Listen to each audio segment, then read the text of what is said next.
The universe builds its stars in secret. Deep in the silent dark between the stars lie colossal clouds, the stellar wombs where every sun is born. For centuries, they were just blank spots on the sky, voids in the starry tapestry. Now, we know they are the chemical factories of the galaxy, and they are filled with secrets that defy logic. By the end of this journey, you will have uncovered 40 of the strangest discoveries ever made about these cosmic nurseries, each one rewriting a piece of what we know about our own origins. We will find out how a cloud can smell of rum, why some stellar embryos refuse to be born, and what mysterious force holds these giants together against their own weight.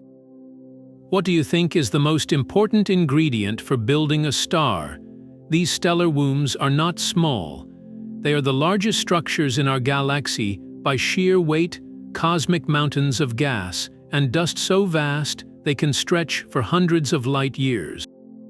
To cross one would take a beam of light, the fastest thing we know, longer than all of recorded human history.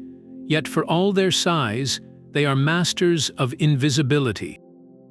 If you could look at the night sky with only your eyes, you would see right through them. They are not lit from within, and their material is far too cold to glow like a star. They are cloaked in a deep, profound dark, a perfect camouflage against the black velvet of space. What makes them up is deceptively simple, just molecules of hydrogen gas and tiny grains of dust, colder than the coldest place on Earth. But it is the amount that is staggering. A single one of these clouds can hold the mass of 1,000,000 suns, all of it just floating there, silent and dark, waiting for a signal to begin the long collapse into light. That profound dark is also a deep, deep cold. Within these clouds, the temperature plummets to a place almost beyond comprehension, a mere 10 to 30 degrees above absolute zero. Absolute zero is the point where all molecular motion stops, a theoretical bottom to the temperature scale. To be just a handful of degrees away from that is to exist in a state of near-perfect stillness. This is not the crisp cold of a winter night. It is a cosmic deep freeze, a chill so complete it defies human experience. Yet this extreme cold is not a barren emptiness. It is, paradoxically, the very condition that allows for the creation of life's building blocks. In the warmer, more energetic space between the clouds, atoms zip around too fast. When they collide, they simply bounce off each other like hyperactive billiard balls. But inside the cloud's frozen heart, atoms and molecules move with a sluggish, dreamlike slowness.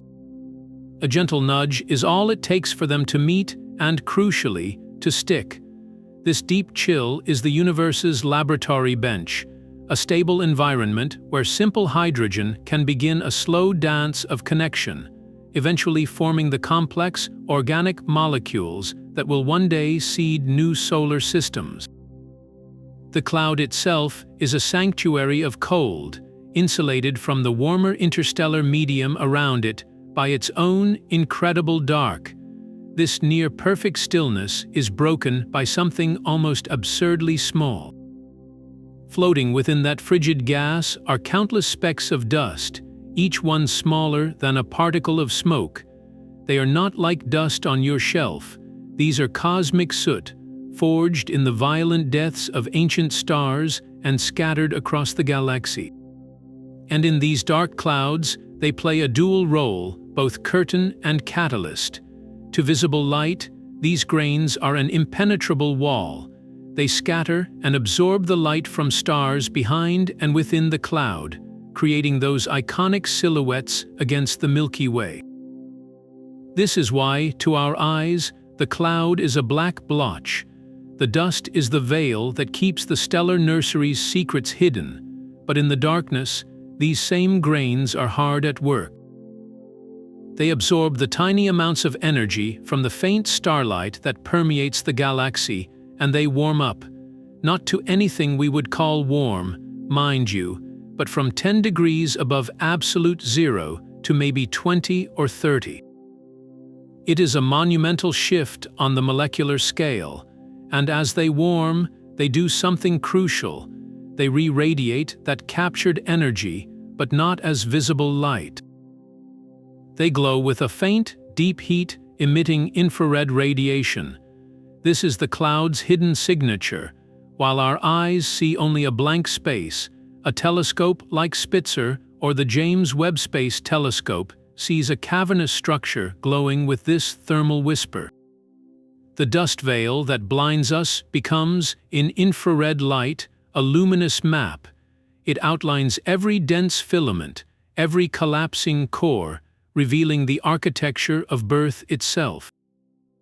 The very material that hides the process is what ultimately betrays it, painting the nursery in the colors of invisible heat.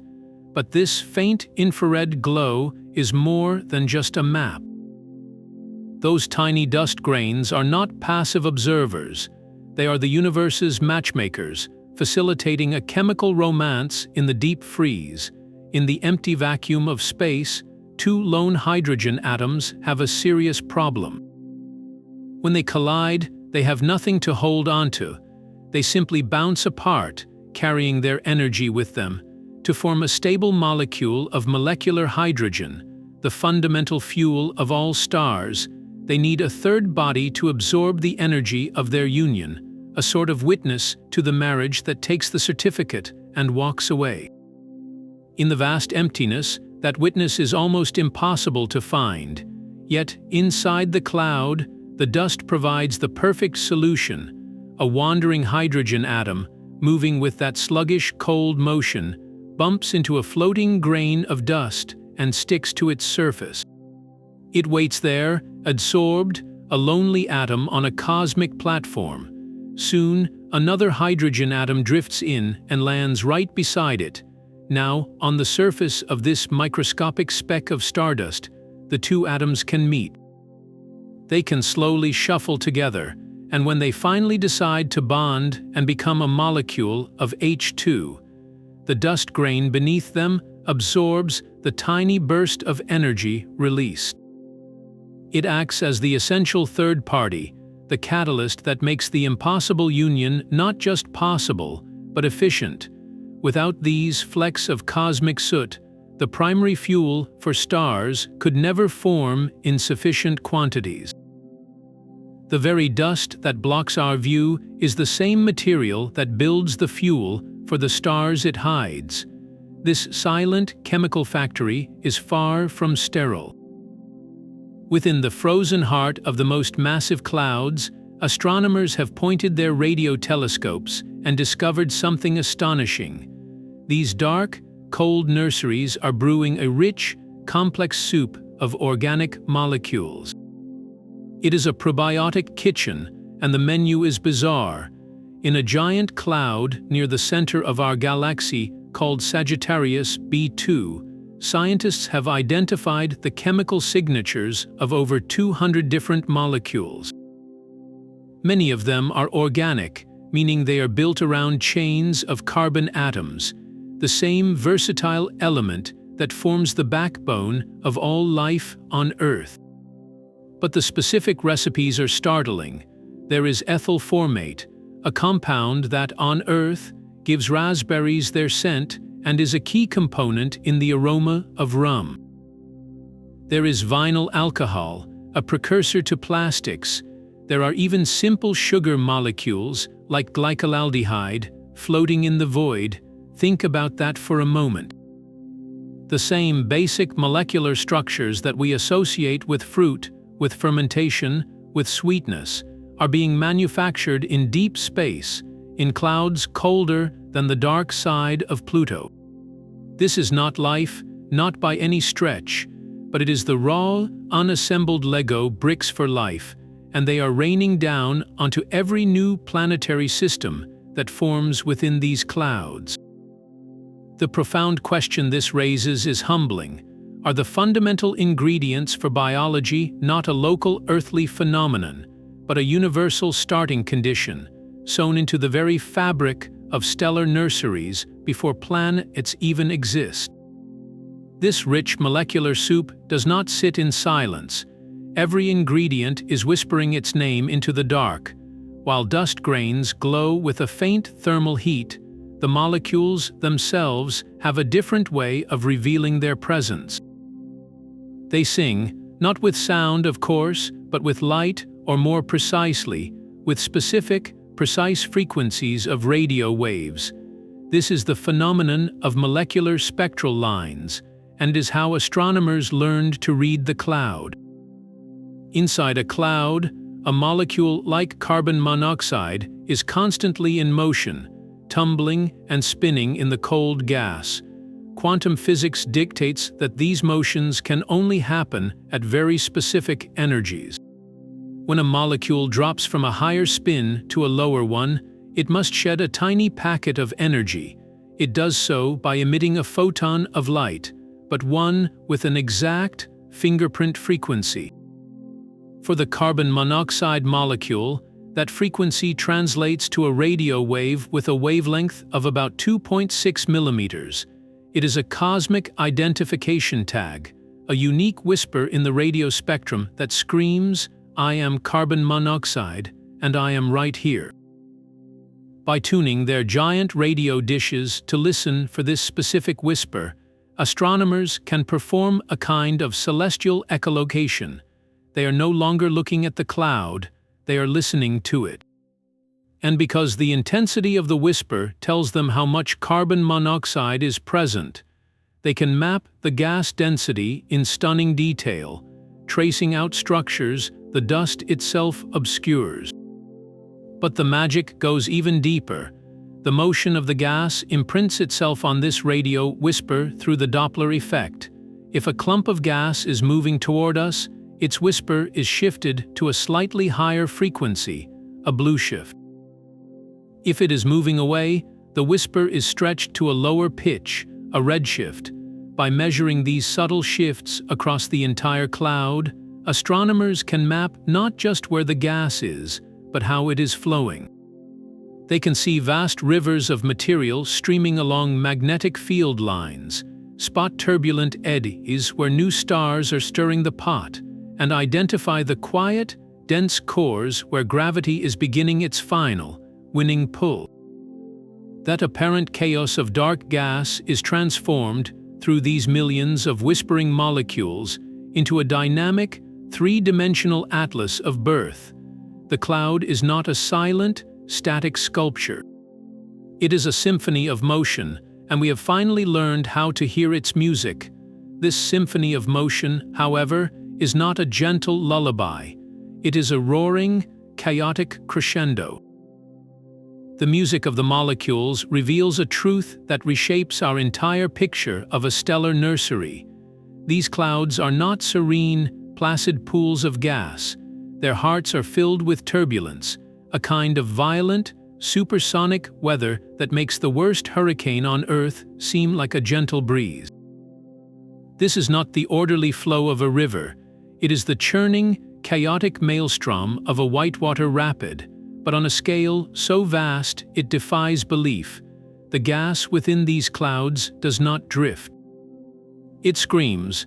It races in vast, intersecting currents at speeds that can reach tens of kilometers per second, far faster than the speed of sound in that thin, cold medium. This turbulence is the cloud's primary source of internal pressure, a violent support system that holds the entire structure up against the relentless pull of its own gravity. Without this chaos, the cloud's immense weight would cause it to collapse catastrophically, triggering a single, monstrous burst of star formation that would consume all its fuel in a cosmic blink. The turbulence acts as a regulator, a brake on gravity's ambition. It stirs the pot, creating a complex three-dimensional web of dense filaments where gas currents collide and pile up, interspersed with vast, empty voids where the gas has been blown clear. Think of it like whipping cream. A calm bowl of cream will just sit there, but when you whisk it vigorously, you introduce chaotic motion. The whisk creates temporary high-pressure zones where the cream thickens into peaks, while leaving lower-pressure troughs of liquid between them. The turbulence in a molecular cloud does the same thing on a galactic scale. It whips the gas into a froth of structure, concentrating material into the tangled filaments where stars can eventually form, while ensuring the entire cloud does not all thicken at once. This supersonic weather is the reason star birth is a slow, sporadic process, a trickle of new suns instead of a single, blinding flash. It is the chaos that makes creation possible. This chaotic weather is tamed by an invisible architecture. Woven through the roaring turbulence of every molecular cloud is a hidden skeleton of magnetic force. These fields are unimaginably vast and incredibly faint, threads of magnetism spun on a galactic loom that run for hundreds of light years. They are the cloud's true bones, a subtle structure that gives shape to the chaos. We cannot see magnetism directly, of course, but we can see its signature in the light that struggles to pass through. As starlight from background stars travels through the cloud, it encounters those countless, tiny dust grains. These grains are not spherical. They are oblong, like microscopic needles or rods, and in the presence of a magnetic field, they slowly align themselves, spinning until their long axis is perpendicular to the magnetic field lines. Think of a million tiny compass needles, all pointing the same way. When light passes through this aligned dust, a strange thing happens. The light itself becomes polarized, meaning its waves are forced to vibrate in a preferred direction, parallel to the aligned grains. By measuring the polarization of the starlight that finally escapes the cloud, astronomers can work backwards. They can trace the orientation of those countless dust needles, and thus map the invisible magnetic field that is holding them in place.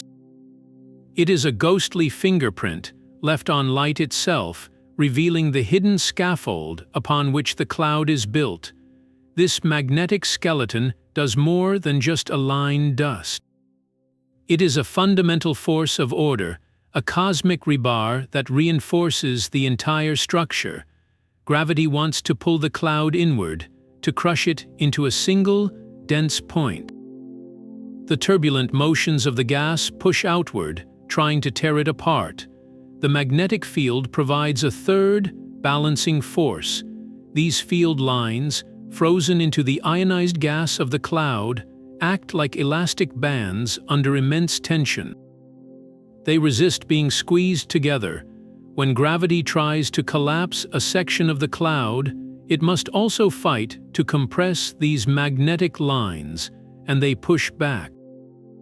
This magnetic pressure provides crucial support, preventing vast regions of the cloud from collapsing prematurely.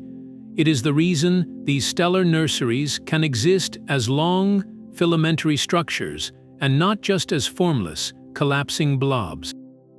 The field channels the flow of material, guiding gas along its lines like beads on a wire.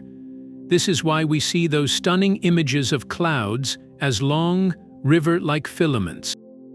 The material is flowing along the magnetic highways, pooling at the intersections where fields become tangled and dense, creating the perfect nurseries for stellar birth.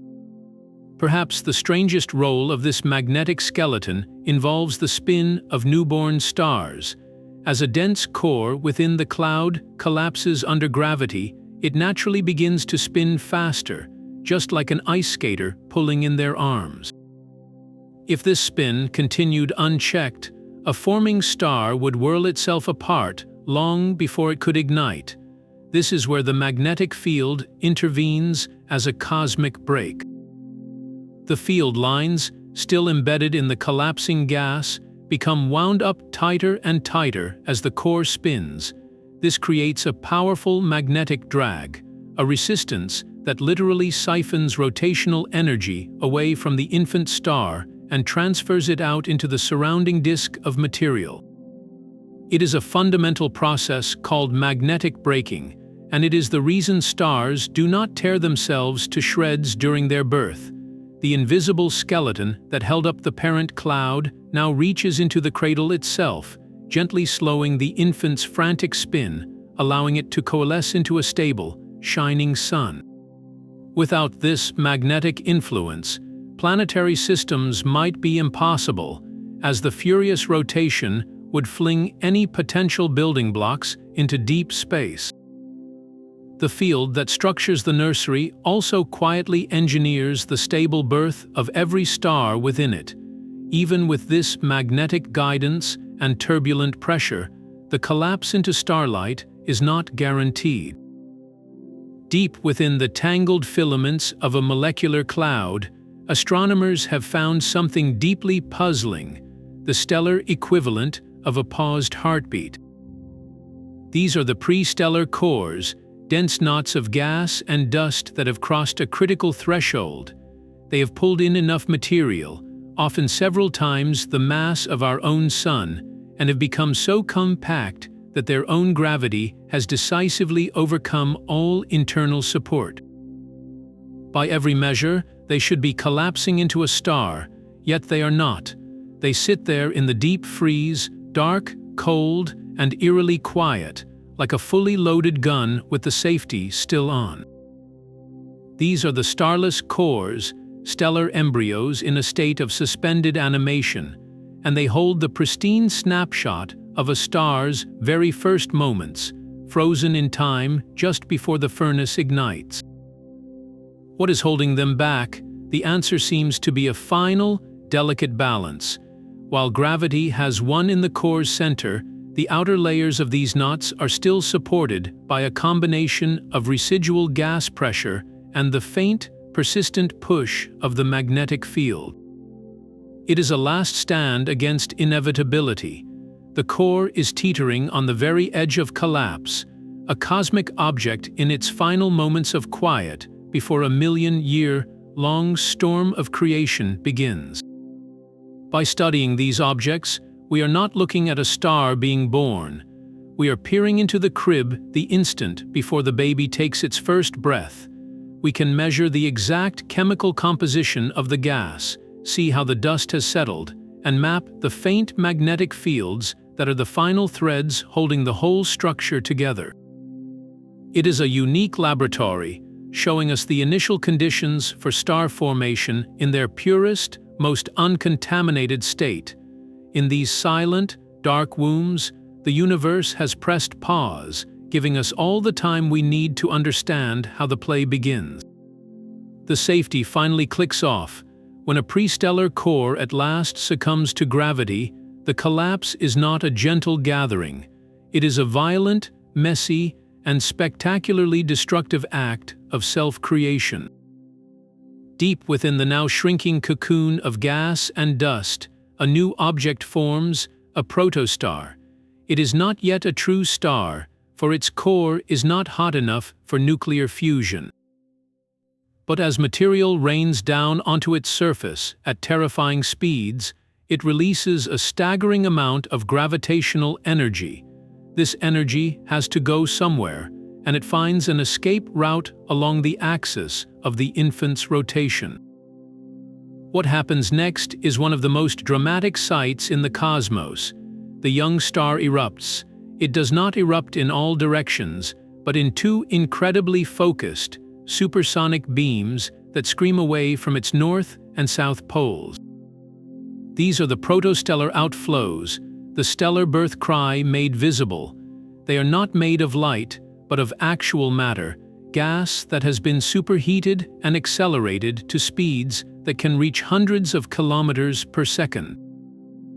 These bipolar jets punch through the surrounding dense core like cosmic blowtorches, blasting their way out into the wider molecular cloud.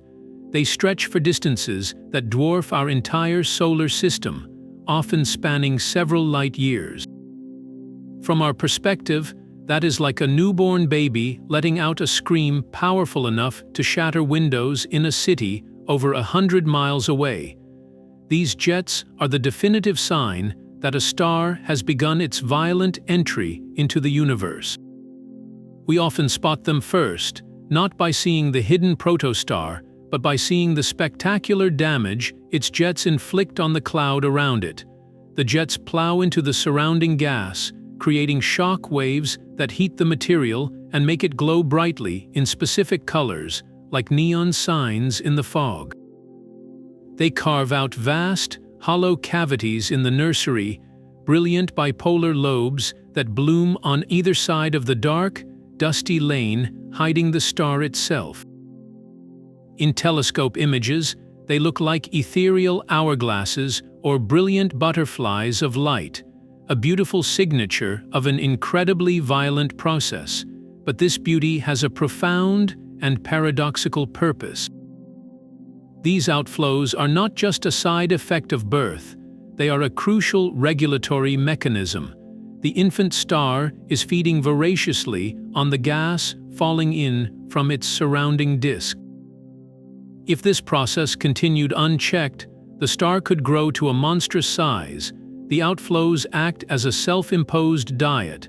By ejecting a significant fraction of the infalling material back into space at tremendous speeds, they literally blow away the star's own food supply. This stellar temper tantrum limits how massive the star can ultimately become. It is a feedback loop of astonishing precision, where the very violence of creation sets a limit on that creation. The jets also serve another critical function. They help to clear away the cloud material that shrouds the newborn, eventually allowing its light to shine freely into the galaxy. In a very real sense, a star must violently clear its own cradle before it can truly be seen. These magnificent, light-year-long spears of gas are both the announcement of a new sun and the tool it uses to cut itself free from the dark womb that formed it. These violent jets announce a new star, but for the surrounding cloud, the arrival of massive stars is an apocalyptic event. The most iconic portrait of this creative destruction is the Hubble Space Telescope's image of the pillars of creation. Those three towering columns, rising from a sea of glowing gas-like cosmic stalagmites, are not just beautiful. They are a snapshot of a ferocious battle between light and shadow, a process called photoevaporation.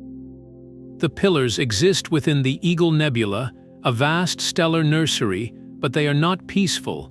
Just off the top of the image, beyond the frame, burns a cluster of brilliant, young, massive stars. These are O-type stars, monsters many times heavier than our Sun, and they flood their surroundings with an intense torrent of ultraviolet radiation. This UV light is so energetic, it acts like a cosmic blowtorch. It slams into the surface of the molecular cloud, and where it strikes, it violently heats the gas. The energy is so extreme that it strips electrons from atoms, ionizing the gas and causing it to glow in those ethereal reds and blues we see. But this light does more than illuminate. It erodes.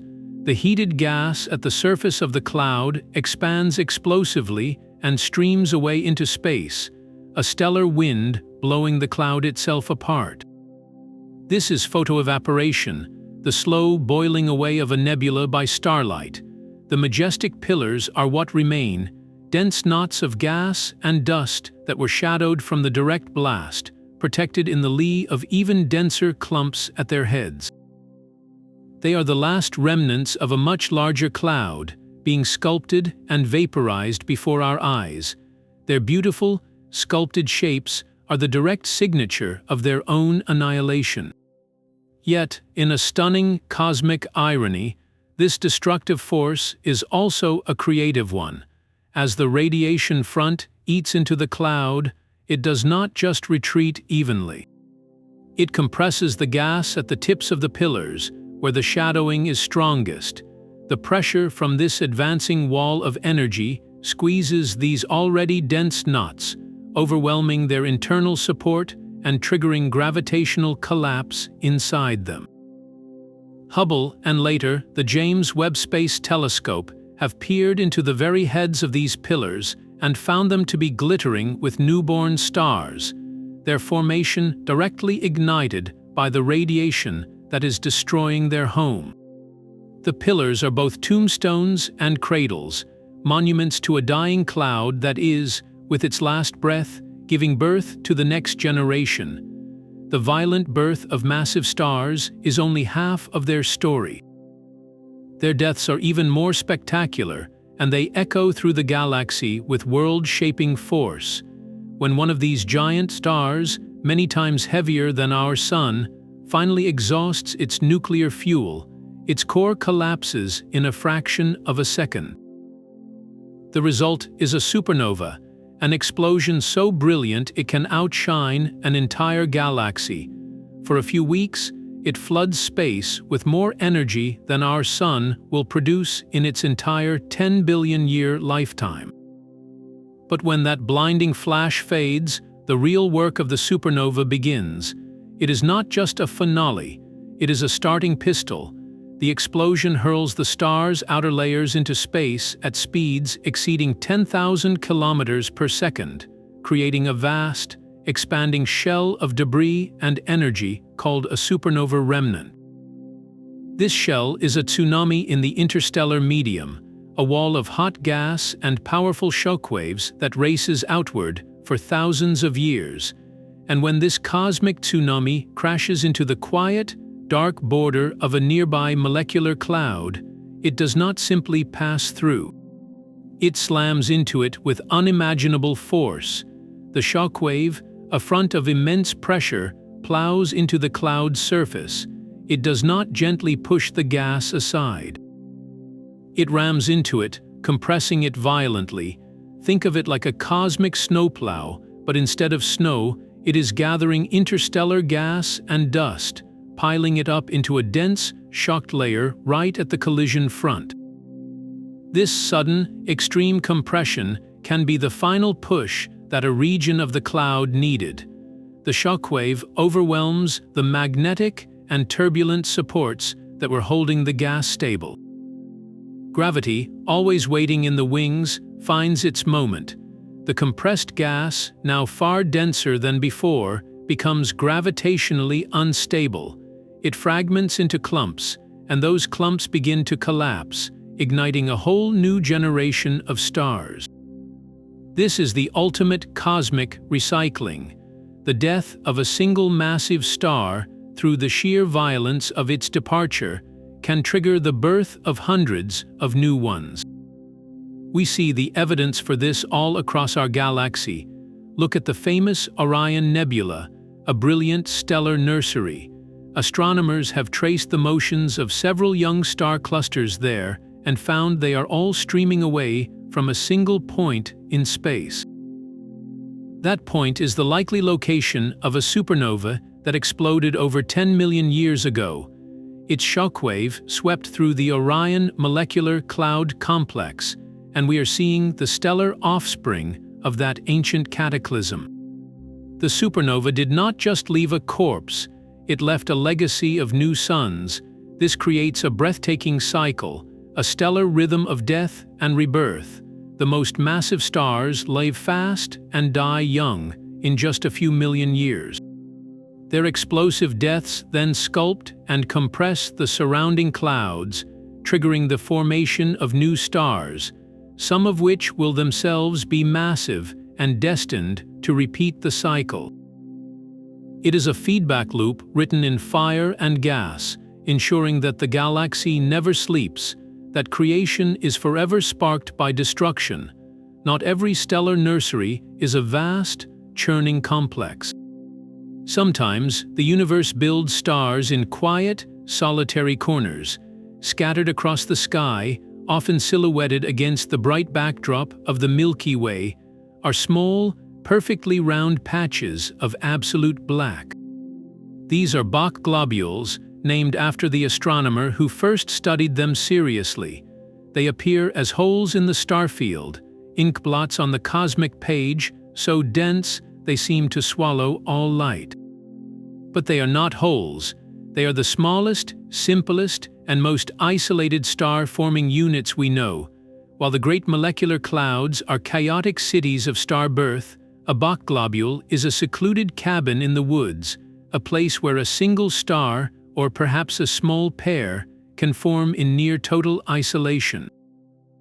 They are typically only about 1 light-year across and contain just a few times the mass of our Sun, a tiny fraction of the material in their giant cousins.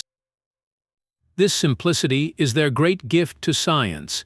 In a massive cloud, it is nearly impossible to untangle the influences of nearby stars, competing gravitational pulls, and shockwaves from distant supernova. The story is a cacophony of overlapping events, but inside a Bach globule, the story is clean. Here, we can observe the fundamental process of star formation in its most basic, uncontaminated form. It is a controlled experiment the cosmos has set up for us. The forces at play are just gravity, the faint internal pressure of the cold gas, and the gentle pull of the magnetic field. There are no violent neighbors to stir the pot, no scorching radiation fields to erode the cradle. By peering into these dark, lonely wombs, astronomers can test their most fundamental theories about how a cloud fragment collapses, how a disk forms, and how a single star ignites, free from the noise of the galactic crowd. Many of the most well-understood examples of young stellar objects, like the famous protostar L1014, are found in such isolated globules, giving us a pristine view of stellar infancy. But even in the darkest, most isolated corners, the birth of a star announces itself with a brilliant, unnatural flash. Deep within the shrouded heart of a stellar nursery, a strange kind of light is born, not from the heat of a star, but from the collective dance of molecules. It is a cosmic laser, a maser. The name is an acronym that tells its own story: microwave amplification by stimulated emission of radiation. While a laser uses visible light, a maser operates in the microwave part of the spectrum, the same kind of radiation that heats your food. But in space, this is not a gentle kitchen hum. It is a screaming siren. In the dense, hot gas swirling around a newborn star, specific molecules like water vapor or silicon monoxide get pumped full of energy by the star's fierce radiation or by violent collisions. This energy excites the molecules, putting them into a high-energy state. Normally, they would release this energy randomly, in all directions, as a faint, diffuse glow. But in these dense regions, something extraordinary happens. A passing microwave photon, perhaps from the background glow of the universe itself, can trigger a chain reaction. It stimulates an excited molecule to drop to a lower energy state and emit a new photon. Crucially, this new photon is an exact copy of the first one, same frequency, same direction, same phase. That one photon becomes 2, then 4, then 8, in a runaway cascade of identical light. The result is not a gentle glow. It is an intense, focused beam of microwave radiation, amplified to staggering brightness, shining like a searchlight through the murky cloud. To our radio telescopes, a cosmic maser is a brilliant, pinpoint beacon, 1,000 times brighter than the surrounding gas. It is a flare gun shot from the cradle, a signal so specific and powerful it cuts through the interstellar fog with crystal clarity. When we detect a water maser, we are not just seeing a cloud. We are pinpointing the exact location of a shock wave, a jet slamming into surrounding gas, or the turbulent inner region of a protoplanetary disk, all swirling around a star still hidden in its dusty cocoon. These natural lasers act as cosmic highlighters, marking the most violent and active sites of stellar infancy, allowing us to map structures around newborn stars with a precision that normal radio emission could never provide. That cosmic laser is a flare of pure energy, but within the cold, dark gas of the cloud itself lies a quieter, heavier mystery, a clue to our own origin. It is the story of deuterium, a rare and heavy form of hydrogen. In the core of every standard hydrogen atom, you find a single proton, but deuterium is different. Its nucleus holds one proton and one neutron, making it twice as heavy. This small atomic quirk makes it a fragile time capsule. Deuterium was forged only in the first few minutes after the Big Bang, in that initial, universe-wide nuclear furnace. Since that moment, it has had a rough cosmic history. Inside stars, where normal hydrogen is fused into helium, deuterium is destroyed instantly. It is the first fuel to burn. This means that over the 13.8 billion-year history of the universe, the overall amount of deuterium has been steadily decreasing, diluted and destroyed by stellar processes. So, logically, you would expect to find very little of it left in the modern galaxy, especially in places where stars are actively forming and burning. Yet, when astronomers measure the deuterium content in the frigid molecular clouds of today, they find something startling. The levels are anomalously high, much higher than they should be if the cloud's gas had been cycled through many generations of stars. This is the deuterium mystery. How did this fragile, ancient isotope survive in such abundance, right in the nurseries where it should be consumed? The answer appears to lie in the dust, specifically on the surfaces of those tiny, cold grains. In the deep freeze of the cloud, chemical reactions favor deuterium. When atoms stick to dust grains to form molecules, deuterium, being heavier, forms slightly stronger chemical bonds than regular hydrogen. It gets preferentially locked into the ices that coat the grains, molecules like heavy water, where deuterium takes the place of a regular hydrogen atom. These icy mantles become fortresses, protecting the ancient deuterium from destruction. When those grains are eventually incorporated into comets in the outer regions of a forming solar system, they carry that deuterium-rich fingerprint with them, frozen in time. This is where the mystery connects directly to us. We have measured the deuterium-to-hydrogen ratio in water here on Earth. We have also measured it in several comets from our own solar system, like the famed comet 67P, studied by the Rosetta mission. The numbers are a near-perfect match. The water in our oceans and the water in those ancient, icy wanderers share the same distinctive deuterium signature. The inescapable conclusion is that a significant portion of Earth's water, and likely the organic molecules that came with it, was not born here, it was delivered. It arrived on comets that themselves formed from the icy grains of primordial molecular clouds, grains that had guarded their heavy hydrogen cargo for billions of years. The water we drink, the seas we sail, may carry within every molecule the frozen fingerprint of an ancient stellar nursery, a gift from the dark clouds that birthed our sun. That ancient water delivered a set of building blocks, but the blueprint for life requires a more specific kind of instruction. Within the same chaotic cloud that brews rum-scented molecules, astronomers have found something with a startling implication, a molecular signature of handedness. This is the discovery of chiral molecules in space, and it touches on one of biology's deepest mysteries. Chirality is a property of handedness. Your left and right hands are mirror images of each other, but they are not superimposable. you cannot put a left-handed glove on your right hand. In the molecular world, the same principle applies.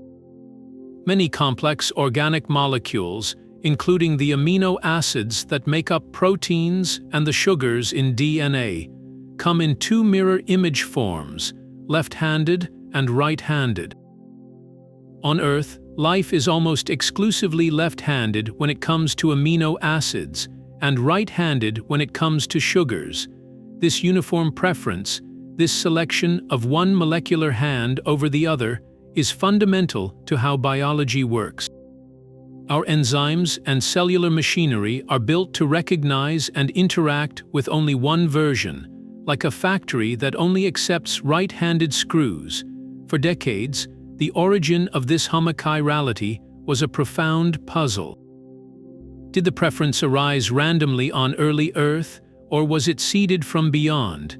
The discovery of a chiral molecule called propylene oxide in a vast molecular cloud near the center of our galaxy, Sagittarius B2, provides a stunning clue. There, in the cold dark, before any planet formed, the universe was already manufacturing molecules with a distinct handedness. This does not mean the cloud itself prefers left or right. The discovery shows that both mirror image forms exist in space, but the mere fact that such complex, chiral structures can assemble in the interstellar void is revolutionary. It tells us that the raw materials for life's one-handed machinery are not just present, they are being forged in the stellar nurseries themselves. The question then shifts. If both left and right-handed versions rain down on a young planet, what tips the scales? Some theories suggest that the subtle influence of circularly polarized starlight, shining through the dusty, magnetized cloud, could slightly favor the destruction of one hand over the other, creating a minute imbalance. That tiny bias, amplified over millions of years of chemistry on a primordial world, could have set the stage for the uniform-handedness we see in all living things today. Finding chiral molecules in a cloud means the preference for a molecular hand might not be a local earthly accident, but a direction written into the very fabric of the cosmos, a subtle twist imprinted upon our ingredients long before Earth was born. The subtle twist of a molecule connects us to a galactic architecture of unimaginable scale. Our journey through the cloud has been intimate, focusing on the chemistry and physics within these dark wombs. But these nurseries do not exist in isolation. They are tiny pieces in a vast, rotating machine, and the largest gears of that machine dictate where and how they form. To understand the strangest, most extreme molecular clouds, we must look to the very heart of our galaxy and the immense structure that governs its flow. The Milky Way is not a simple pinwheel of stars. At its core, astronomers have confirmed the existence of a great bar, a dense, elongated structure of stars and gas that stretches for thousands of light years. This bar does not sit still.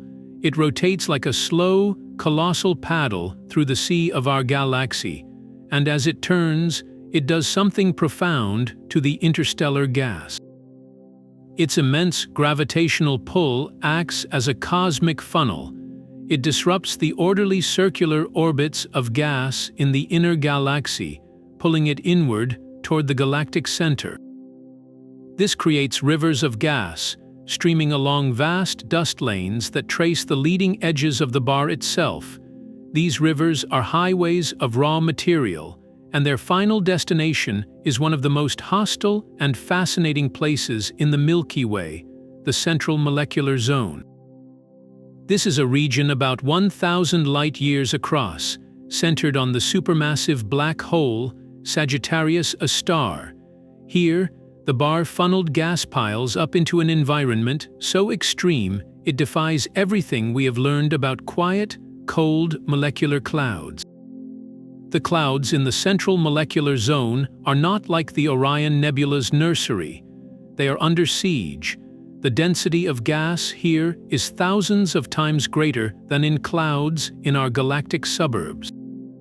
The temperatures are not a frigid 10 degrees above absolute zero, but a sweltering 50 to 100 degrees, or even hotter. This heat comes from a constant bombardment. The region is packed with massive stars, stellar remnants, and the fierce radiation from material spiraling into the central black hole.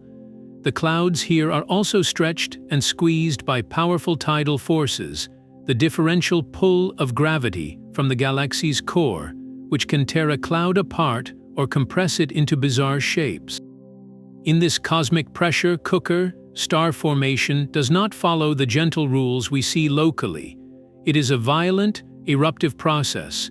The clouds are so dense and turbulent that when they collapse, they can form not just individual stars, but vast, massive clusters all at once. Yet, paradoxically, the very violence of the environment may also suppress star formation in some clouds by keeping them too hot and too agitated to settle into a stable collapse. The Great Galactic Bar, therefore, is more than a distant curiosity. It is the master planner, directing the flow of raw material and creating the extreme laboratories where the galaxy forges its most spectacular stellar families. The conditions in your local stellar nursery, and even the chemical ingredients available to it, may have been set in motion by the slow, grand rotation of that central bar billions of years ago. This galactic architecture funnels material toward the core, but even in our own quieter spiral arm, there are vast shadows in our census of the cosmos. For all our powerful telescopes and sensitive radio dishes, we have likely been missing a colossal component of the galaxy itself. Astronomers call it the dark gas, and its existence is a profound embarrassment of riches we cannot directly see. We know it is there because of gamma rays, the most energetic form of light in the universe. Cosmic rays, which are high-speed atomic particles, constantly zip through the galaxy. When these particles collide with the protons in hydrogen gas, the interaction produces a telltale flash of gamma-ray light. By mapping the gamma-ray sky, satellites like Fermi have created a rough picture of where all the hydrogen in the galaxy is, both atomic and molecular. But when astronomers compare this gamma-ray map to their most detailed surveys of molecular clouds, the ones made by listening for the radio whisper of carbon monoxide, a glaring discrepancy appears. There are huge regions of space glowing with gamma rays, indicating the presence of thick hydrogen that show little to no carbon monoxide emission. It is as if you took a census of a city by counting only the people standing under streetlights, and then, from a satellite, saw the unmistakable heat signatures of entire neighborhoods you had completely missed. This missing material, this dark gas, could represent a staggering amount of mass, perhaps as much as 30% of the entire molecular hydrogen in the galaxy. Where is it all hiding? The leading theory is that we are looking at molecular hydrogen in a strange, transitional state. In the traditional model, a cloud forms when atomic hydrogen gathers and, on the surface of dust grains, pairs up into molecular hydrogen, H2. As the cloud gets denser and more shielded from destructive starlight, carbon and oxygen atoms also find each other to form carbon monoxide, CO, which is our primary tracer. But what if that last step does not always happen? In the outer, more diffuse fringes of a cloud, or in regions where starlight is just strong enough to break apart CO molecules, but not the tougher H2 molecules, you could have vast reservoirs of pure molecular hydrogen. This hydrogen would be invisible to radio telescopes tuned to CO, and being a symmetric molecule, it does not emit the kind of rotational lines that make other molecules sing. It is a cosmic ghost, detectable only by the gamma rays produced when cosmic rays punch through it. Another possibility is that in very low-density clouds, the carbon simply never gets locked into CO. It might remain in atomic form or in other molecules, leaving the abundant H2 without its standard chemical messenger. This dark gas is more than a cataloging error. It represents a hidden reservoir of star-forming material, a shadow budget for building future suns and planets. If these diffuse, CO dark regions are the very earliest stages of cloud formation, then we have been missing the opening chapters of the story. The birth of a molecular cloud, its quiet gathering phase, may be happening in plain sight, yet shrouded in a darkness our favorite tools cannot pierce. It forces a humbling realization that for all our maps and models, a significant portion of the galaxy's building blocks are still moving in the shadows, their full story waiting to be told.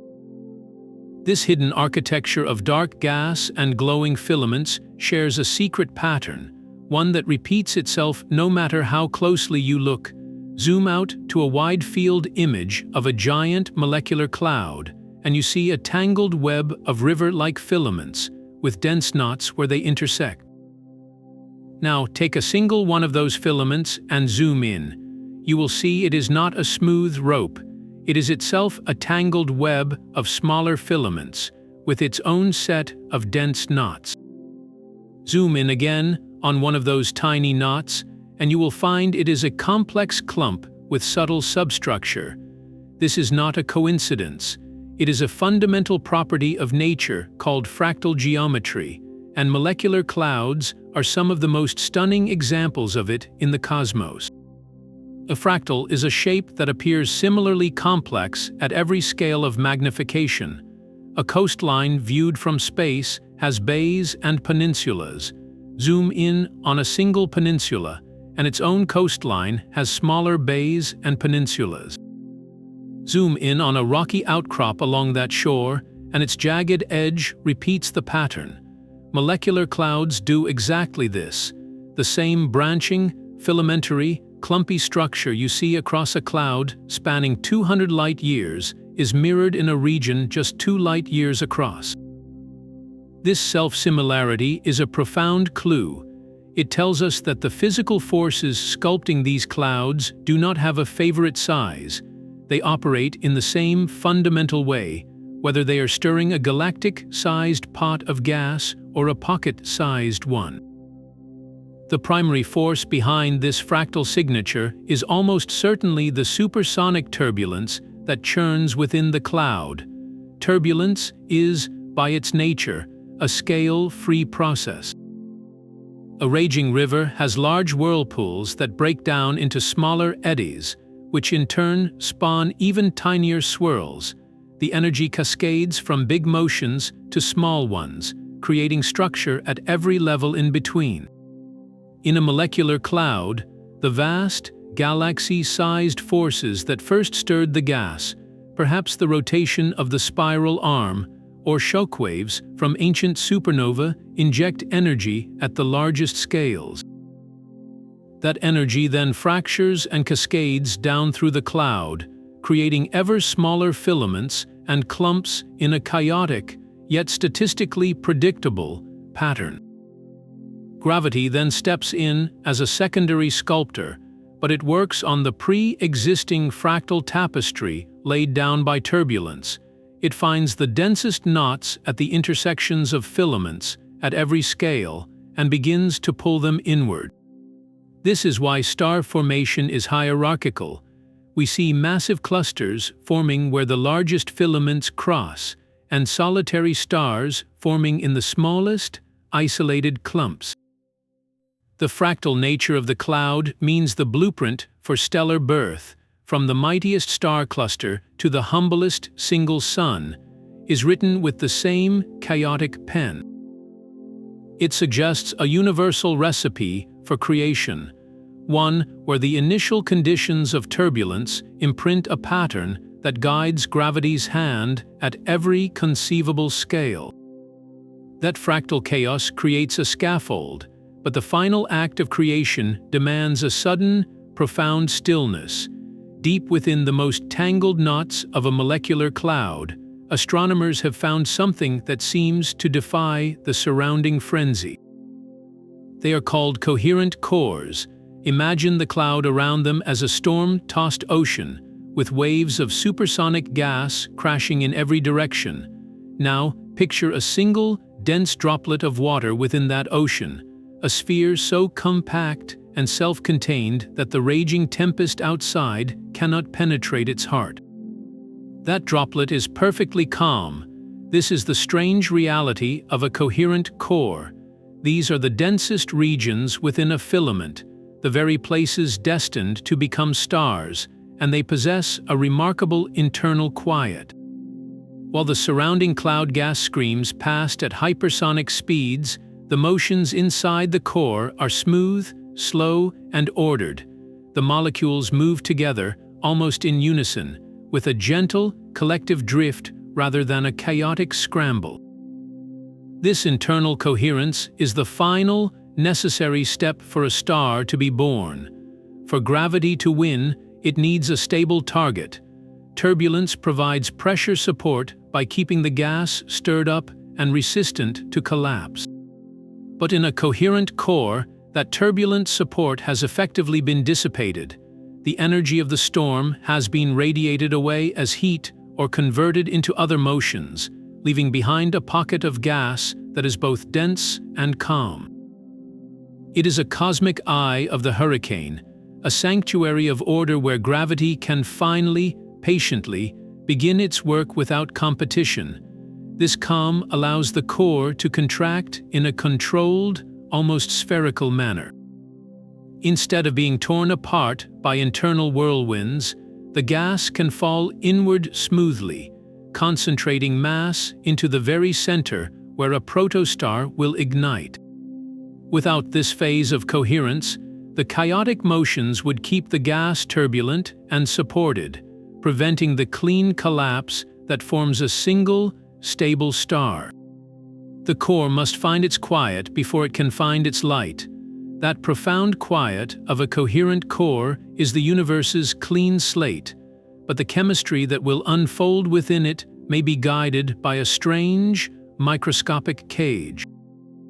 Drifting through the vast dark between the stars are some of the most elegant and resilient molecules ever discovered, geometric marvels known as fullerenes. The most famous of these is Buckminster Fulleren, a perfect sphere of 60 carbon atoms arranged in a pattern of hexagons and pentagons, exactly like a miniature soccer ball. For years, these were the darlings of laboratory chemistry, named for the architect Buckminster Fuller and his geodesic domes. Then, astronomers found them in space. Their distinctive fingerprint was spotted in the infrared light coming from planetary nebulae, the glowing shrouds of dying suns. In the violent, carbon-rich outflows of these aging stars, under intense heat and pressure, carbon atoms link up into these robust, cage-like structures. They are not fragile. A buckyball is a molecular fortress. Its closed, soccer ball shape makes it incredibly stable, resistant to the harsh radiation and collisions that would tear other complex molecules apart. This durability is their ticket to the future. When a star dies and expels its enriched outer layers, these fullerenes are flung into the interstellar medium like indestructible seeds. They can survive the journey across thousands of light years, eventually drifting into the quiet, cold embrace of a molecular cloud.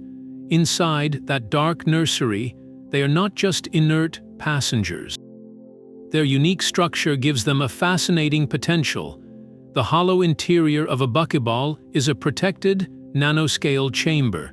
Theorists suggest it could trap other atoms or even small molecules inside it, like a cosmic birdcage carrying a precious prisoner. Imagine a helium atom or a tiny water molecule, shielded from the destructive interstellar environment, riding safely within a carbon cage all the way to a fledgling solar system. Even more intriguing is their possible role as a catalyst. On their cage-like surface, certain chemical reactions might be facilitated, helping to build even more complex organic molecules in the cold cloud. These interstellar buckyballs represent a new class of cosmic ingredient, not just a building block, but a potential delivery vehicle and a workshop, all in one nearly indestructible package.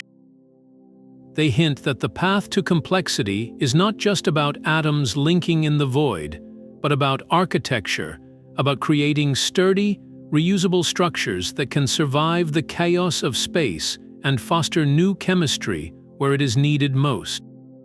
Even the quietest dark in a molecular cloud holds a faint, enigmatic static. For years, radio astronomers mapping the sky noticed a persistent, fuzzy glow at specific microwave frequencies that could not be explained by any known process. It was not the thermal whisper of warm dust, nor the sharp spectral lines of singing molecules. This was something entirely different, a diffuse background fuzz that seemed to cling to certain regions of interstellar space, particularly around molecular clouds. They called it the anomalous microwave emission, or AME, and it represented a genuine gap in our understanding of how the cosmos shines. The mystery lingered for over a decade, a persistent hum in the data with no clear source. Then, a fascinating culprit emerged from the theoretical shadows, one so small it had been almost invisible to our models. The glow, it seems, comes from dust, but not from its heat. It comes from its spin. The theory points to a population of the tiniest dust grains imaginable, free-flying molecules, or clusters only a nanometer in size, a billionth of a meter across. These are not the grains that block starlight or catalyze hydrogen. These are the specks of soot so small they exist in a quantum realm, constantly knocked and jostled by collisions with individual atoms or even by the impact of photons of light. Each collision gives them a tiny twist, setting them spinning at incredible rates, billions of rotations per second. And according to the laws of physics, a spinning electric dipole, which these asymmetrical tiny molecules are, must radiate energy. As these nanometer-sized motes pirouette frantically in the void, they emit radiation right in the microwave band, producing that characteristic fuzzy glow that had puzzled astronomers.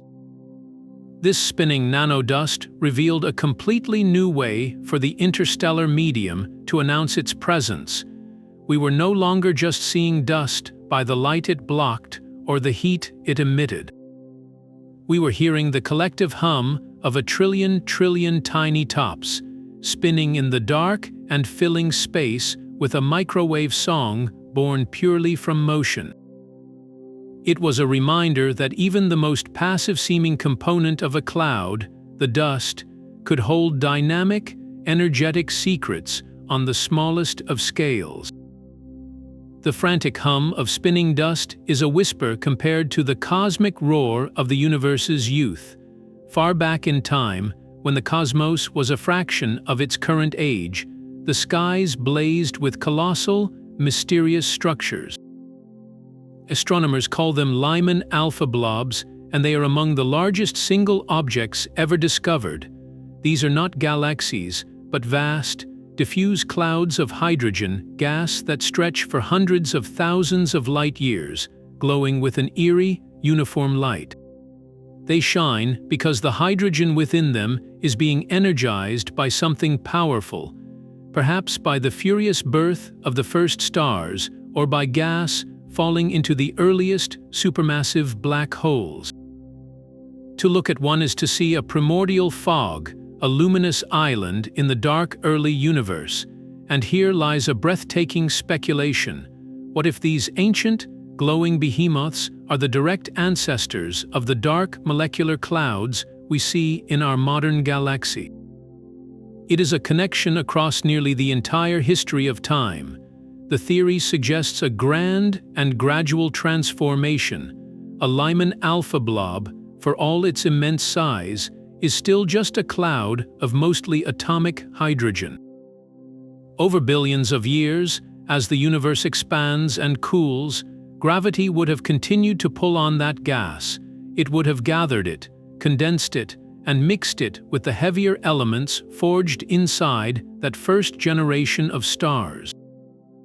Those stars would have lived fast, died in supernova, and enriched the blob's pristine hydrogen with carbon, oxygen, silicon, and iron, the very dust we see today. The intense radiation that once made the whole blob glow would have faded, allowing the gas to cool further. Under this new darkness, shielded by its own growing dust, the atomic hydrogen could finally pair up into the molecular form, H2. The luminous primordial blob would have dimmed, cooled, and fractured. It would have collapsed under its own weight, breaking apart into smaller, denser fragments, the giant molecular cloud complexes we now find in mature galaxies like our own. In this view, the majestic Eagle Nebula or the vast Orion molecular cloud could be the great-great-grandchildren of those first cosmic giants. The stellar nurseries we study today might be the evolved, enriched, and quieted descendants of the universe's first brilliant birthing grounds, where not just stars, but entire galaxies themselves were first assembled. But even the grandest structures have their origins in a kind of cosmic traffic accident. For decades, astronomers assumed that the slow, internal churning of a single cloud, stirred by its own turbulence and nudged by nearby supernova blasts, was enough to trigger star birth.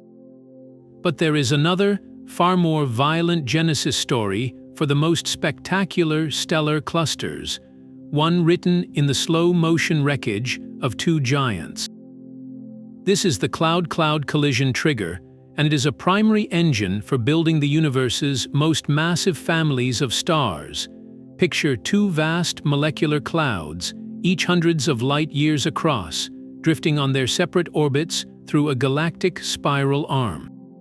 Their movement is stately, almost imperceptible over human timescales, but over millions of years, their paths converge. They do not slam together like cars on a highway.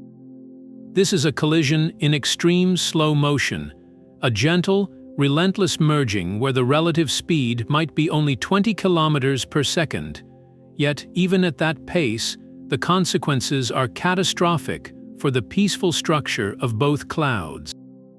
When their outer fringes first make contact, the gas cannot simply pass through itself. Instead, the material from each cloud piles up at the boundary, creating a powerful shock front, a wall of immense pressure where the two rivers of gas meet. This interface becomes a cosmic anvil. The gas is not just pushed together, it is violently compressed, squeezed to densities dozens or even hundreds of times greater than the quiet heart of either original cloud. In that thin, searingly dense layer of collisional debris, gravity finds a target of unparalleled richness. The normal supports that delay star formation turbulence, magnetic pressure, are overwhelmed by the sheer force of the compression. The result is not the gradual, sporadic birth of isolated stars. It is a starburst. Across that vast shock front, stretching for many light years, thousands of dense cores can form almost simultaneously, igniting a fireworks display of stellar birth that forges a massive, young star cluster all at once. We see the evidence for this process in brilliant clusters like RCW38, a cauldron of young, hot stars. Radio observations of the gas surrounding it reveal not one, but two distinct molecular clouds moving at different velocities, their material intertwining right at the cluster's location. The stars themselves are remarkably young and of similar age, a telltale sign they were all born from the same single, triggering event, the monumental crash of their parent clouds. This collision model solves a long-standing puzzle: how such dense, rich clusters can form so quickly before the most massive stars inside them blow the rest of the gas away. The answer is, they do not form slowly. They are forged in the instantaneous, galaxy-shaping violence of a collision, a single, decisive event that writes the destiny of millions of future suns in a compressed layer of cosmic wreckage. The collisions that forge stellar clusters scatter their ingredients into a vast chemical library, a library we are still learning how to read. For more than a century, astronomers have been puzzled by a set of faint, ghostly signatures in the light of distant stars. When starlight travels through the diffuse gas of interstellar space on its way to our telescopes, it does not arrive untouched. Specific colors or wavelengths of that light are subtly dimmed, absorbed by the material it passed through. We see this as dark lines slicing through the rainbow spectrum of the star. Most of these lines are like name tags, immediately identifiable as the fingerprints of familiar atoms like sodium or calcium, or simple molecules like titanium oxide. But there is another set of lines that refuses to give up its identity. They are called the diffuse interstellar bands, or DIBS, and they are one of the oldest unsolved mysteries in all of astrophysics. These are not one or two strange lines. There are hundreds of them, a forest of faint, dark marks spread across the visible and near-infrared spectrum. They were first noticed in the early 1900s, and for over 100 years, despite our most powerful telescopes and sophisticated laboratory experiments, we have not been able to definitively say what substance is causing them. They are the cosmic equivalent of finding hundreds of unknown fingerprints at a crime scene, with no match in any database on Earth. Their very existence is a taunt, a persistent reminder of a gap in our understanding of the galaxy's chemistry. What makes these bands so stubborn? A few key clues point to their likely source. They are strongest in lines of sight that pass through dusty, molecular-rich regions of space, which tells us the carrier is abundant in those environments. The bands are also diffuse, meaning they are broad and smooth, not sharp and narrow like the lines from simple gas phase molecules. This width suggests the absorbing particles are large and complex, perhaps even vibrating or rotating in a way that smears their absorption over a wider range of colors. The leading suspects are two families of carbon-based molecules that we know are plentiful in space. One is polycyclic aromatic hydrocarbons, or PAHs. These are flat, plate-like molecules made of rings of carbon and hydrogen, essentially tiny flakes of soot.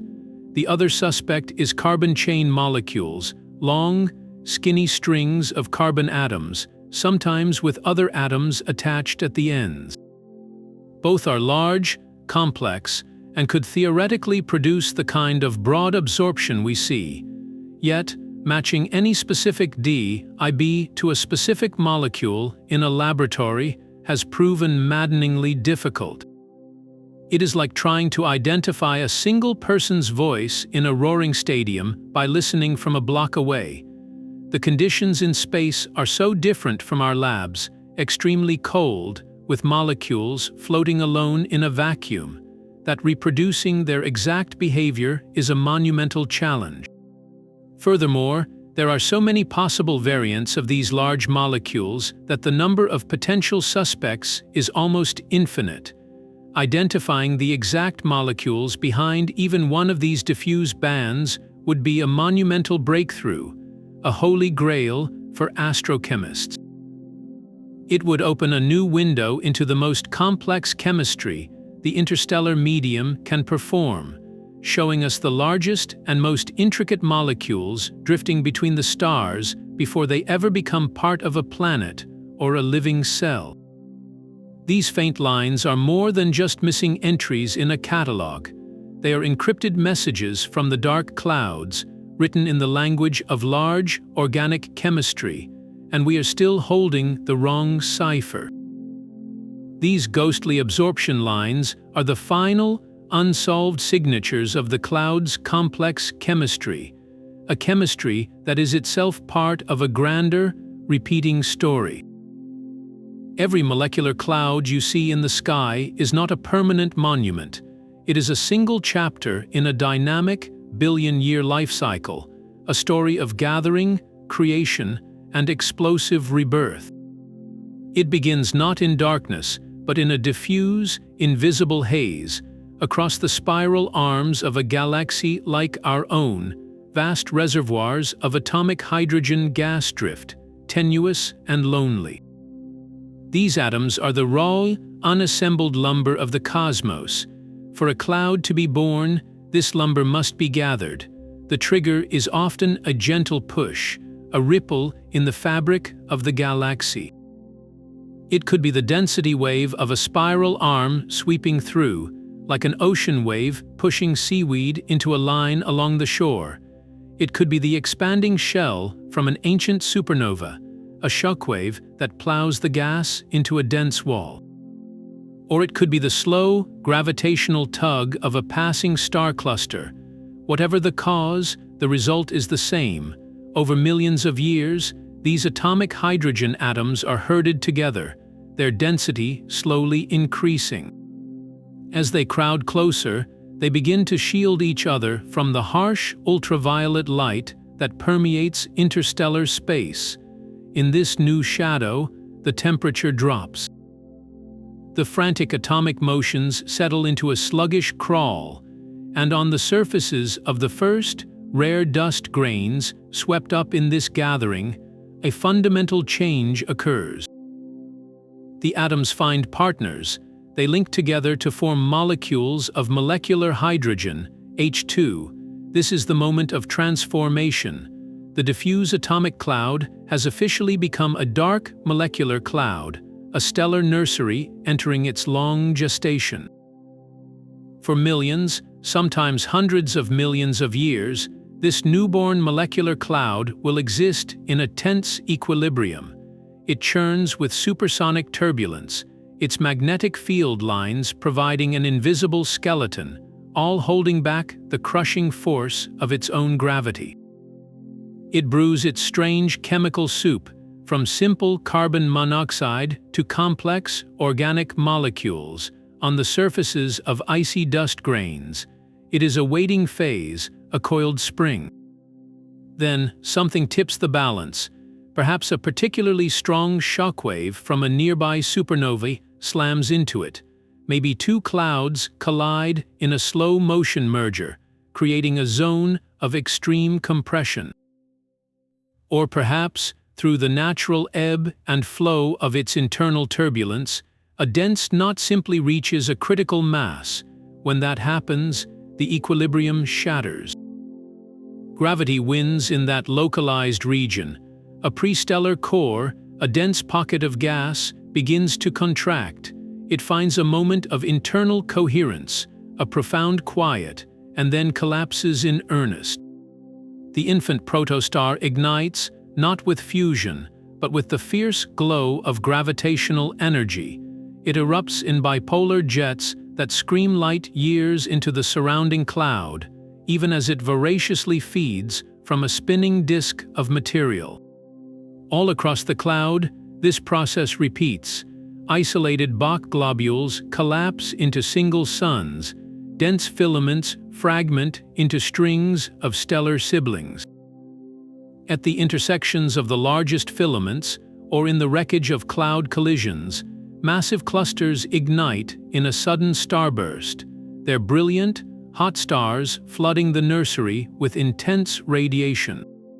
This is the star-forming frenzy, the cloud's glorious and self-destructive peak, but the very stars it creates seal its fate. The most massive of these new stars live fast and die young. In just a few million years, they flood their cradle with ultraviolet radiation and powerful stellar winds. This relentless energy acts like a cosmic sandblaster, eroding the cloud from the inside out. It photoevaporates the gas, boiling it away into space, and sculpts the remaining material into those iconic pillars we see in images like the pillars of creation. The pillars themselves are being vaporized, even as new stars are triggered into birth at their tips. Then, the most massive stars reach the end of their short lives. They explode as supernova.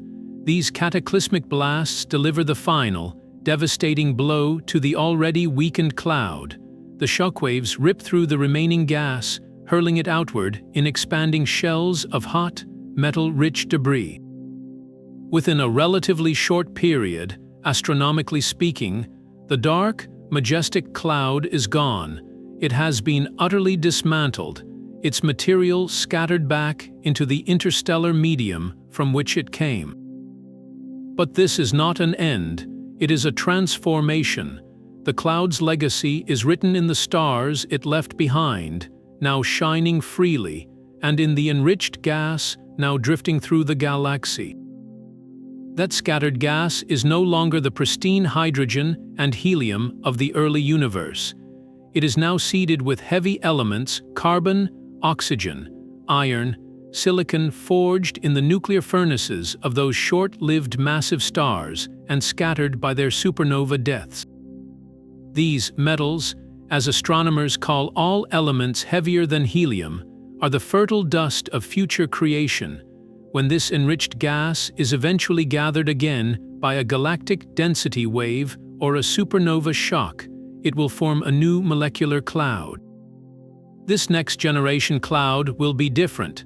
It will contain more dust, which means it can cool more efficiently and form molecules more easily.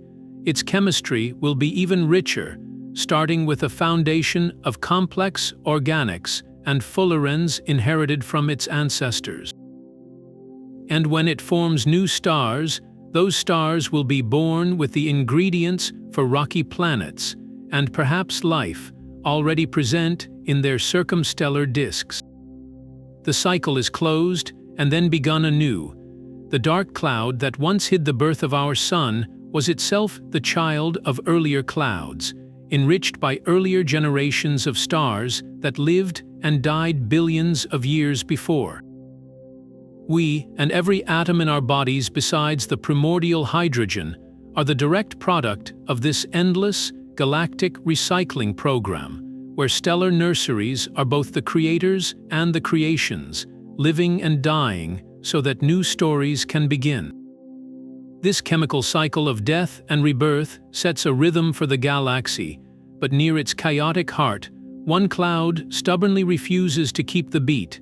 Just 26,000 light-years away, orbiting perilously close to the supermassive black hole Sagittarius, a star, lies a dark, monolithic structure astronomers have nicknamed the Brick. It is a fitting name. This cloud is not a wispy, filamentary tapestry like others we have seen. It is a colossal, blunt slab of gas and dust, one of the densest concentrations of molecular material in the entire central molecular zone. By all our standard measurements, the Brick should be a frenzied stellar factory. It contains well over 100,000 times the mass of our Sun, packed into a relatively small volume. Its internal gas pressure is immense, and the tidal forces from the galactic core are constantly squeezing it. According to every textbook model of star formation, this cloud has passed every critical threshold. It should be fragmenting into thousands of dense cores, lighting up with the birth cries of protostellar jets, and blazing with the infrared glow of newborn stars. Yet, when astronomers point the most powerful telescopes at it, they are met with a profound and puzzling silence. The Brick shows almost no signs of active star formation. It is a dormant giant, a loaded gun that simply will not fire. This contradiction is more than a local curiosity. It is a direct challenge to our understanding of how stars are born in the most extreme environments. If a cloud, this massive and dense, is not forming stars, what crucial piece of the puzzle are we missing? The leading suspect is the very environment that makes the brick so extreme. While the cloud has immense pressure, it also has tremendous internal heat. Gas temperatures within the brick soar to over 200 degrees Kelvin, that is about -100 degrees Fahrenheit, which is sweltering for a molecular cloud. This heat comes from the constant, violent energy input of the galactic center. The cloud is bathed in fierce ultraviolet radiation from nearby massive star clusters and shaken by powerful magnetic fields and tidal forces. This heat provides a powerful form of internal support, a thermal pressure that pushes outward and resists gravitational collapse. Think of it like trying to compress a balloon filled with hot air. It fights back much harder than a cold one. In a quieter spiral arm like our own, clouds cool efficiently by radiating energy away through their dust, allowing them to settle into a cold, coherent state ripe for collapse. The brick, however, may be trapped in a state of equilibrium, where the intense external heating constantly pumps energy into it, keeping it just too puffed up and agitated to succumb to its own gravity. It is a cosmic standoff, where the very conditions that created a monster cloud are also preventing it from giving birth. Some theories suggest the brick may represent a very brief, transient phase in a cloud's life, caught in the moment just before the storm, where it is gathering and heating its material before a sudden cooling event allows collapse to begin. Or perhaps star formation here will be explosive and all at once when it finally happens. A single, catastrophic starburst event delayed but not denied. The brick's stubborn silence is a loud reminder that the final trigger for stardust to become a star is still a subtle and mysterious switch, one that can be flipped off by the very chaos that seems destined to turn it on. The brick's stubborn resistance is a mystery of scale and pressure, but the true chemistry of life begins on a stage a billion times smaller. Within the frigid heart of any molecular cloud, the most transformative work does not happen in the vast, empty spaces between the gas. It happens on the surfaces of those countless, microscopic dust grains. These are not just passive specks of soot. In the deep cold, they become cosmic ice rinks, and then chemical factories. As atoms and molecules drift through the dark, they eventually collide with a grain. In the warmth of interstellar space, they would bounce right off. But here, at just 10 degrees above absolute zero, they lack the energy to escape. They stick, freezing onto the grain's surface in a process astronomers call adsorption. One by one, they accumulate. A layer of water ice forms first, then carbon monoxide, methane, and ammonia. The grain becomes encased in a mantle of mixed ices, a tiny, frozen snowball adrift in the void. This icy shell is far more than a simple coating. It is a revolutionary laboratory. In the gas phase, alone in the vast dark, two molecules might meet, but they are often moving too fast or in the wrong orientation to react. They are like two strangers trying to shake hands while running past each other in opposite directions. On the surface of a dust grain, everything changes. The icy mantle traps them. It holds them in place, side by side, for what might be millions of years. It allows them to shuffle, to reorient, to find the perfect alignment for a chemical handshake. But the cold itself is the final catalyst. It robs the molecules of their kinetic energy, their urge to flee. In this state of forced intimacy, even the gentlest of attractions can pull them together. A hydrogen atom, the most abundant thing in the universe, can slowly tunnel its way through the ice, quantum mechanically hopping from one trapped molecule to the next. When it finds a carbon monoxide molecule frozen in the ice, it can attach, forming formaldehyde. Another hydrogen atom can follow, creating methanol, a simple alcohol. Layer by layer, reaction by reaction, in the absolute stillness and cold, the icy mantle builds molecules of staggering complexity from the simplest of ingredients. This is how glycine, the simplest amino acid, is thought to form in space, not in a violent stellar forge, but on the quiet, frozen surface of a speck of dust, through a patient chemistry of confinement and cold. The dust grain is no longer just a curtain or a catalyst for hydrogen. It is a mobile chemistry set, a nanoscale workshop where the frozen stillness of the cloud becomes the essential condition for building the very precursors of life. When that grain is later warmed by the heat of a newborn star, these complex ices will sublimate, releasing their bounty of organic molecules into the swirling disk where planets are assembling. The sugar for RNA, the alcohols, the aldehydes, they are not baked into planets from scratch. They are delivered, pre-made, from the deep freeze laboratories of the stellar nursery itself. But all that delicate chemistry on the ice requires a spark. In the profound, dark, and stillness, where does the energy come from to drive these reactions, to break bonds and forge new ones? The answer falls from the sky in an invisible, relentless rain. Cosmic rays are not rays of light. They are atomic bullets, the nuclei of atoms stripped of their electrons and accelerated to nearly the speed of light by the most violent events in the galaxy supernova shockwaves, merging neutron stars and the jets of active black holes. They are a constant, penetrating drizzle, and they are the hidden power source of the dark cloud. While starlight is blocked by the outer layers of dust, these high-energy particles are unstoppable. They punch straight through the cloud, deep into its heart, where no photon has shone for millions of years. When a cosmic ray proton, for instance, slams into a common molecule like molecular hydrogen, it does not just bounce off. It delivers a tremendous shock.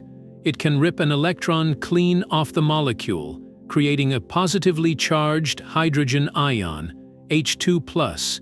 In an instant, the quiet, neutral environment of the cloud is seeded with charged particles. This single act of ionization sets off a cascade. That newly formed ion is highly reactive, a chemical rogue desperate to regain its balance. It will aggressively seek out other neutral molecules, transferring its charge or stealing atoms in a rapid chain of events. This ion molecule chemistry is a fast and efficient pathway that builds complexity in the dark. For example, that H2+ ion can react with another neutral hydrogen molecule, producing a triatomic hydrogen ion, H3+. This molecule, impossible to stabilize on Earth, is a cornerstone of interstellar chemistry. It acts as a universal proton donor, eagerly handing off a proton to almost any other molecule it meets. If it encounters carbon monoxide, it can create HCO+, the formyl ion, a crucial stepping stone to more complex, organic molecules. Cosmic rays essentially act as the cloud's invisible battery. They provide the initial jolt of energy that kickstarts entire networks of chemical reactions that would otherwise lie dormant in the deep freeze. Without this penetrating rain of atomic bullets, the cloud's interior would be a chemical graveyard, too cold and too neutral for anything but the simplest processes. The cosmic rays keep the chemistry alive, driving it forward even in the absolute absence of starlight, ensuring that the icy mantles on dust grains are supplied with an ever-changing buffet of reactive ions to build upon.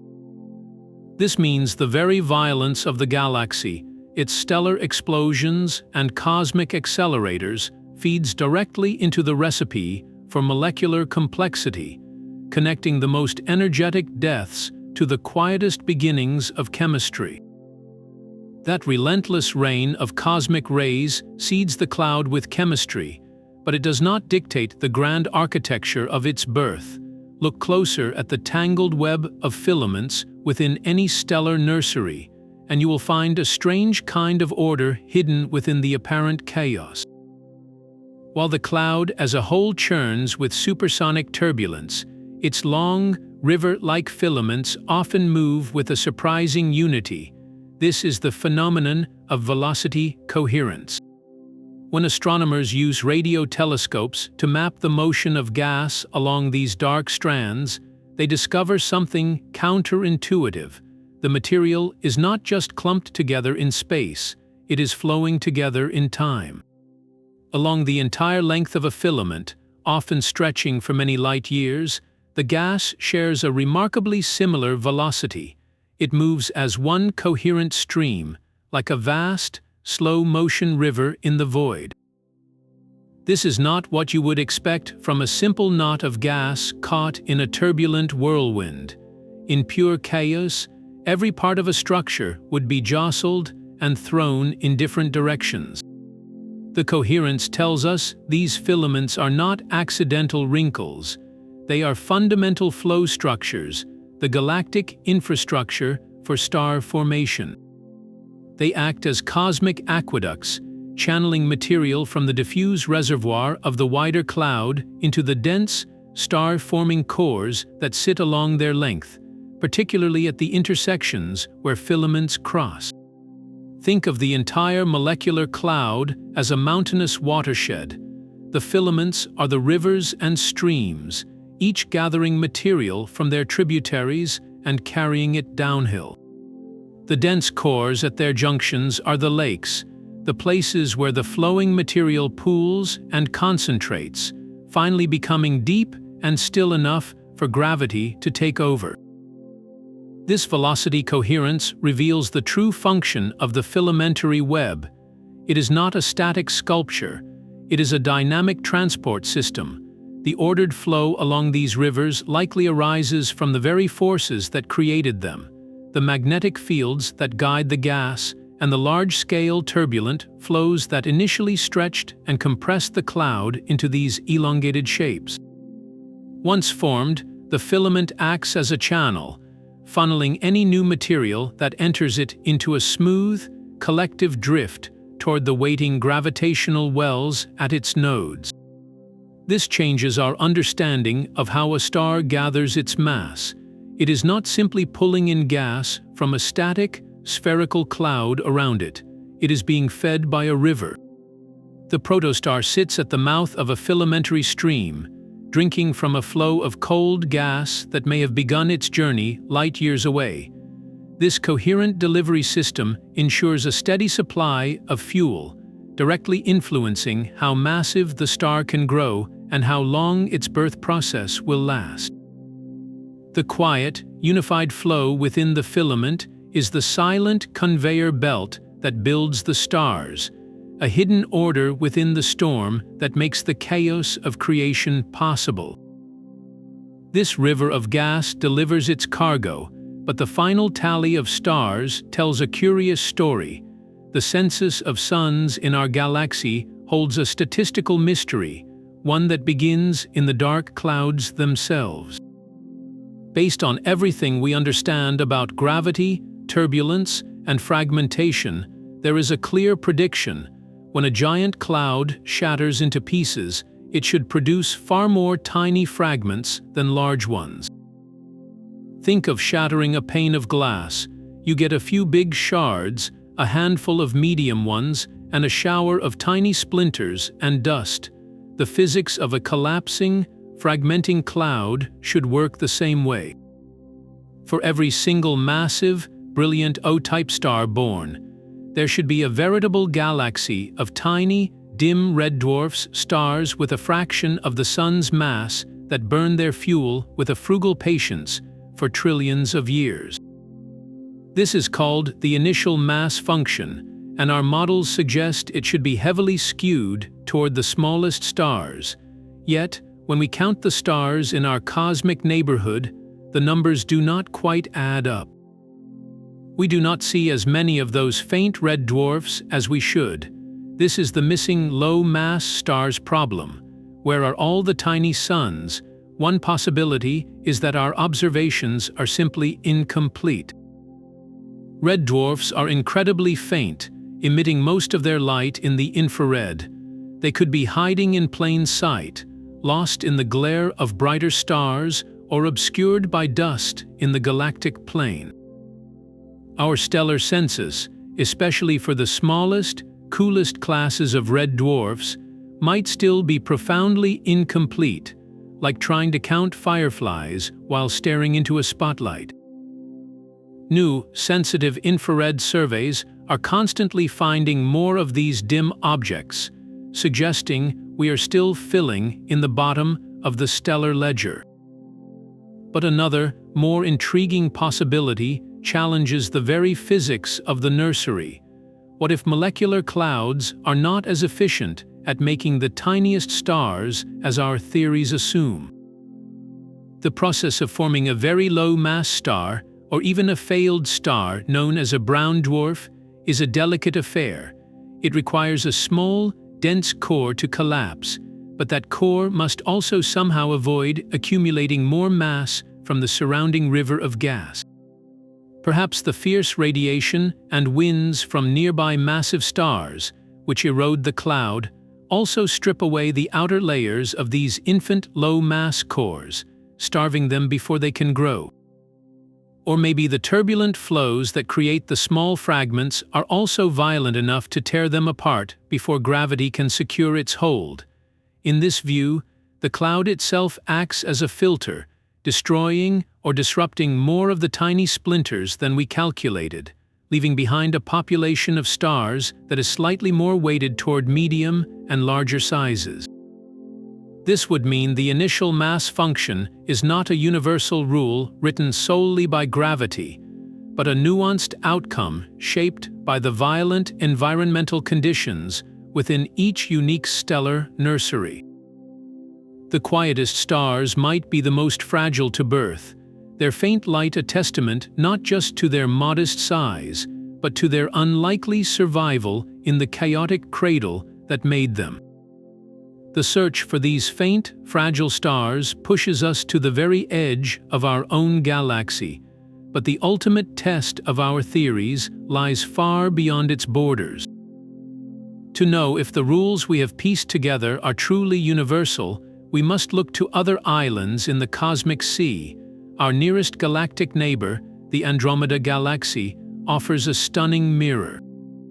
Through powerful radio telescopes, we can map its spiral arms and find the familiar whispering signatures of carbon monoxide, tracing out colossal molecular clouds that are, in many ways, twins to our own. They have similar masses, similar sizes, and similar filamentary structures. This is a profound relief, a confirmation that the basic physics of cold gas and gravity operates the same way across 2.5 million light-years of void. But when we look closer, subtle differences emerge. Andromeda's clouds appear to be slightly less efficient at forming stars. The conversion of gas into shining suns seems to proceed at a more leisurely pace. Why? The answer may lie in the galactic environment. Andromeda is a more quiescent, orderly galaxy than the Milky Way. It has experienced fewer recent galactic collisions and has a less pronounced central bar. This relative peace may mean its clouds experience fewer of the violent triggering events, like cloud-cloud collisions or strong shockwaves, that kickstart frantic star formation in our own more chaotic spiral. It suggests that while the recipe for a cloud is universal, the chefs hand the specific history and dynamics of its home galaxy can alter how vigorously that recipe is followed. To see a truly different kitchen, we must look to the Magellanic Clouds, two small, irregular galaxies that orbit our own. Here, the environment changes dramatically, and with it, the very nature of the clouds themselves. The Large Magellanic Cloud, in particular, is a galactic underdog. It possesses what astronomers call low metallicity. This means it has a much smaller fraction of heavy elements, carbon, oxygen, silicon, iron compared to the Milky Way. Remember that dust does not just block light. It is the essential catalyst for forming molecular hydrogen and the primary coolant that allows clouds to collapse. In a low metallicity galaxy, there is simply less dust. This has cascading effects. With fewer dust grains to shield ultraviolet light, molecules are more easily broken apart. With less dust to radiate away heat, the gas struggles to cool down to the profound temperatures we see in Milky Way clouds. The result is a population of molecular clouds that are warmer, more porous to radiation, and perhaps less distinctly structured. They are fuzzier, more diffuse giants, yet they still form stars, and in some regions they do so with spectacular violence, as seen in the titanic Tarantula Nebula. This stellar factory, also known as 30 Doradus, is the largest and most energetic nebula in our local group of galaxies. It is a superstar cluster in the making, a cauldron where the low metallicity rules seem to be rewritten by sheer, overwhelming scale and density. Studying clouds in the Magellanic Clouds forces us to ask, how does star formation work when the key ingredient of dust is in short supply? It pushes our models to their limits, showing us that the universal laws of physics can express themselves in surprisingly different dialects when the cosmic conditions change. These extragalactic observations do more than just catalog variety. They act as controlled experiments on a galactic scale. By comparing clouds in the orderly spiral of Andromeda, the low metallicity chaos of the Magellanic Clouds, and the barred spiral of our own Milky Way, we are testing the robustness of every single discovery we have made. Does the fractal filamentary structure still form without a strong magnetic field? Do coherent cores still appear in warmer gas? How does the initial mass function change when metals are scarce? Each foreign galaxy becomes a natural laboratory, showing us which aspects of star formation are fundamental and immutable, and which are flexible, shaped by local history and composition. The answer, slowly emerging, is that the core principles hold true. Gravity, turbulence, and chemistry still dictate the dance, but the tempo and the style of that dance are set by the galaxy itself. A cloud in Andromeda moves to a stately waltz, while a cloud in the Tarantula Nebula erupts in a frenzied, dusty tango. This grand perspective finally places our own stellar nursery in its proper context. The Orion Nebula is not the template for the universe. It is merely one local expression of a beautiful, universal process, a single verse in a song sung by every galaxy in the sky. That universal song of creation began with a single, simple note. Long before the first swirling nebula, before the first filament of dust, the universe faced a chemical problem of cosmic simplicity.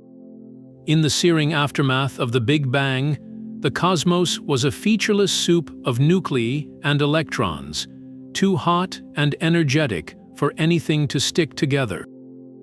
As it expanded and cooled over hundreds of thousands of years, electrons were finally captured by nuclei to form the first stable atoms, almost entirely hydrogen and helium. But atoms are solitary creatures.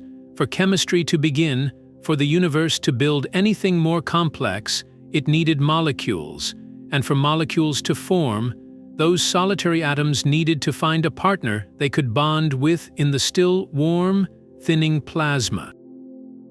Hydrogen, the most abundant element, presented a puzzle. Two hydrogen atoms meeting could not form a stable H 2 molecule on their own. They had no way to shed the energy of their union.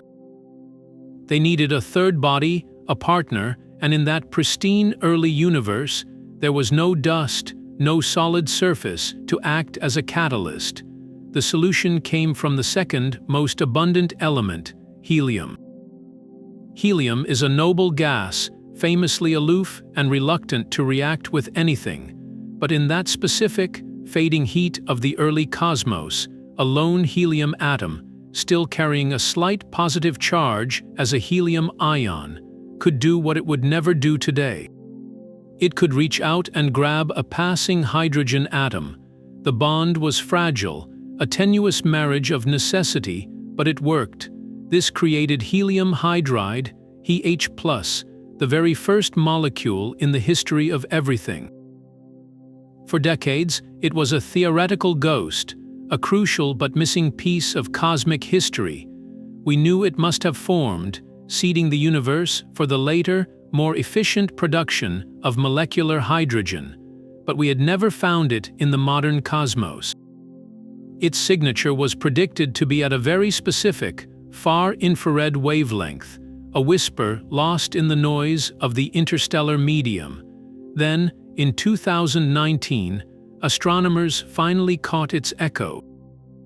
Using a sophisticated instrument aboard the airborne SOFI observatory, they pointed at a classic cosmic target, the planetary nebula NGC 7027.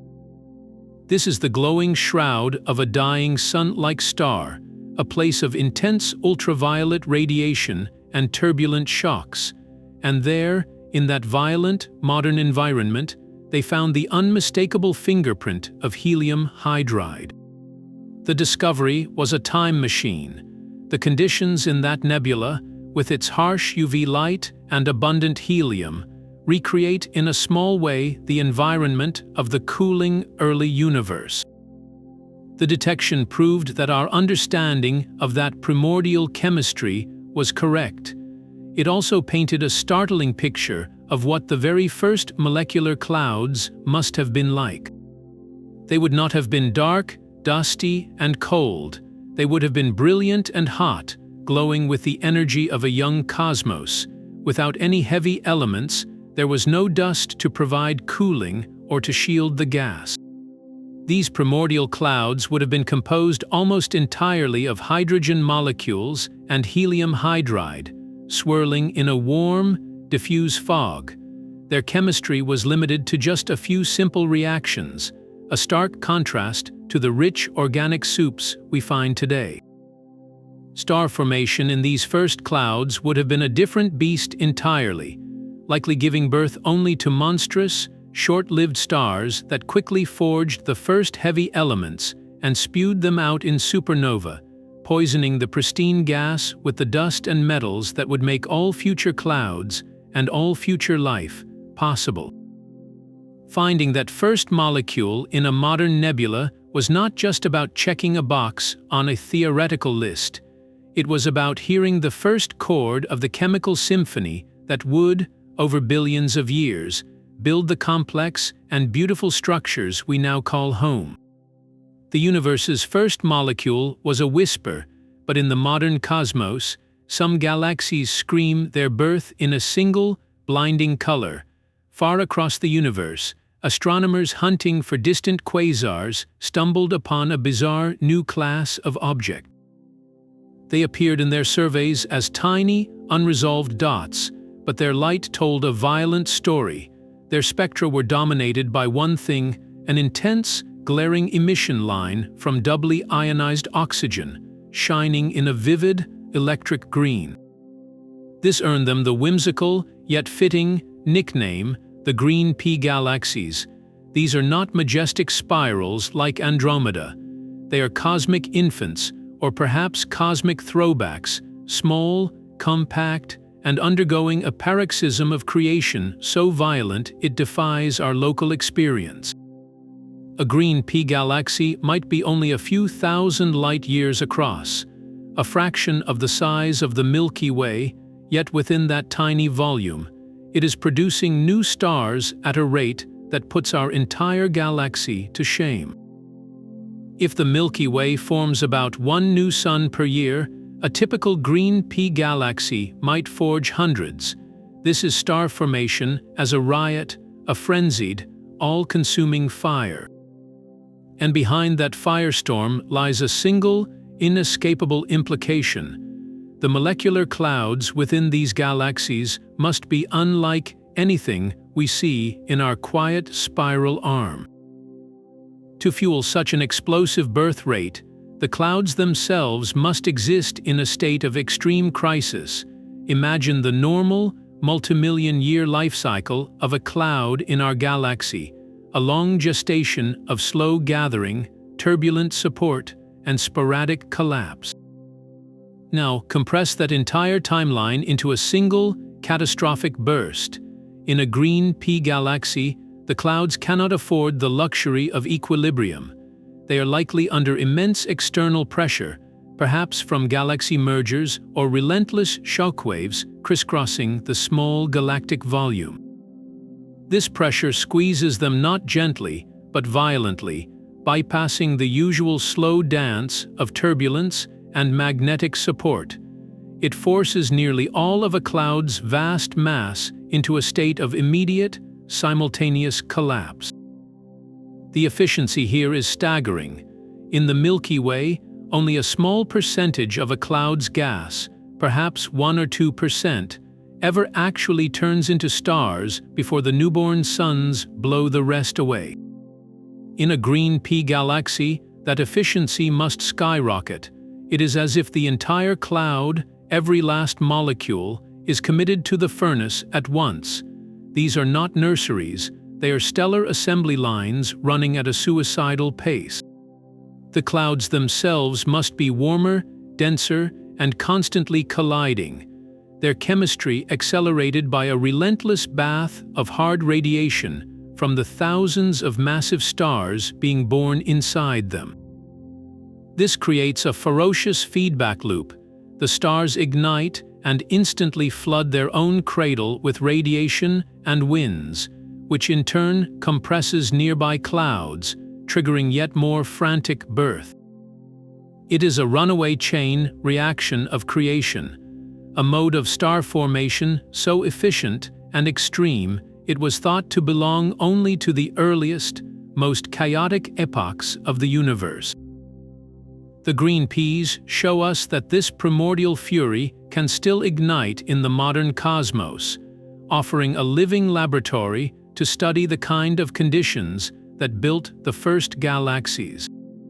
Their eerie green glow is the color of molecular clouds pushed to their absolute limit, a testament to a universe that never forgot how to burn. The furious green glow of those distant galaxies reveals a universal truth about creation. It is always its own executioner. This is the feedback balancing act, the cosmic self-regulation that prevents the universe from burning through its fuel in a single, blinding flash. Every star born within a cloud's dark embrace becomes, almost immediately, an agent of its parent's destruction.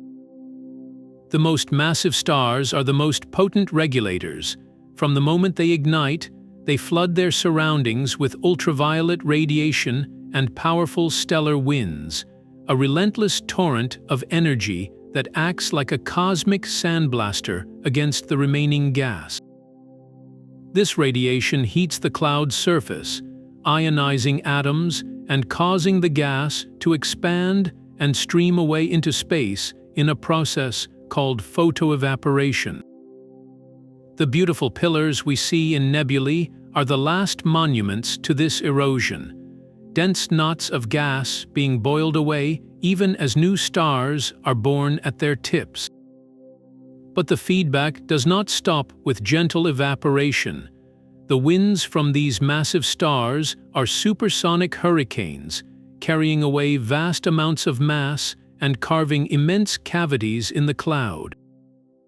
They stir the remaining material, injecting turbulence that can both suppress further collapse by providing support and, paradoxically, trigger it by compressing nearby gas layers.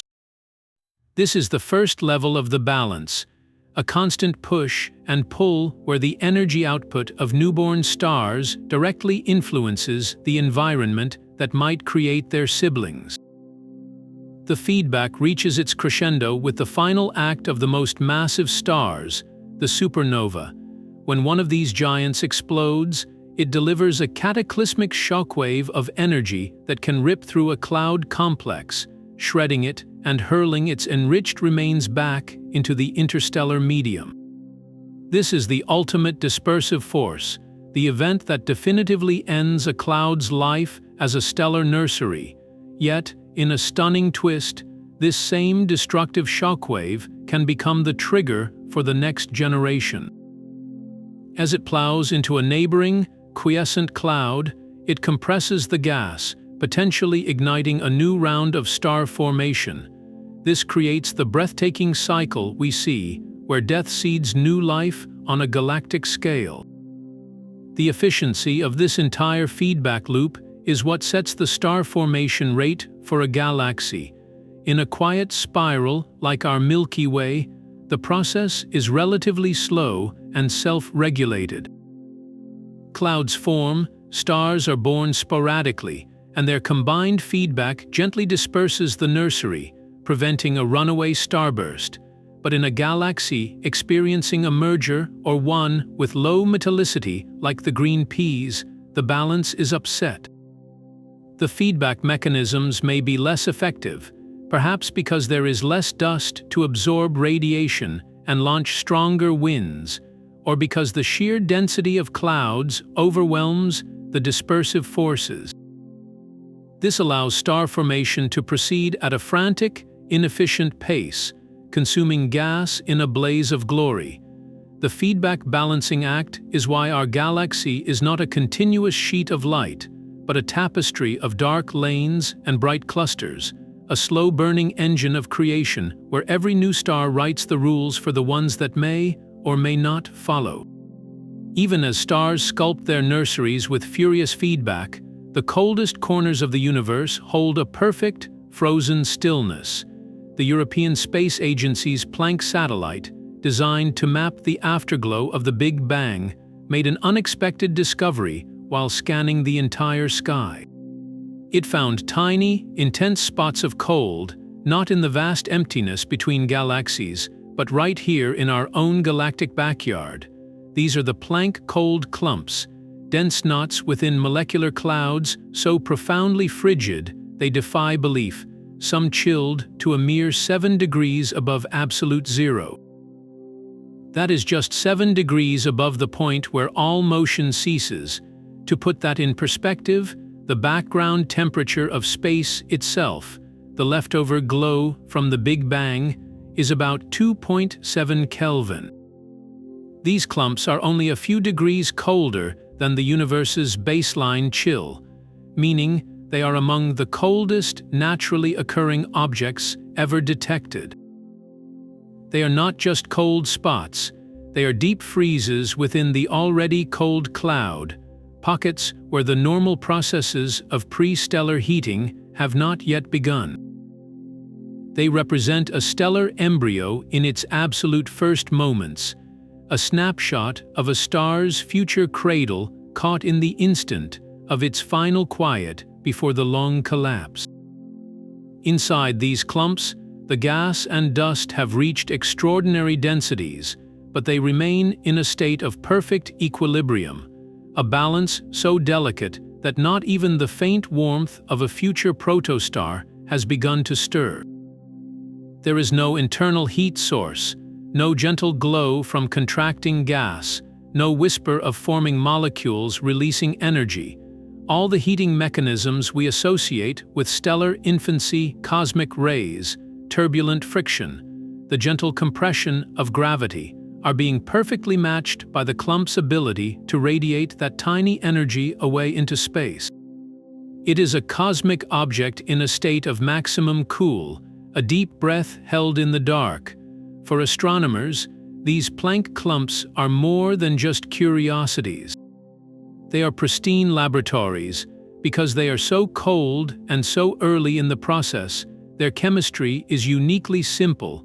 Complex ices have had less time to form on dust grains, and the violent churn of later stages has not yet scrambled their structure.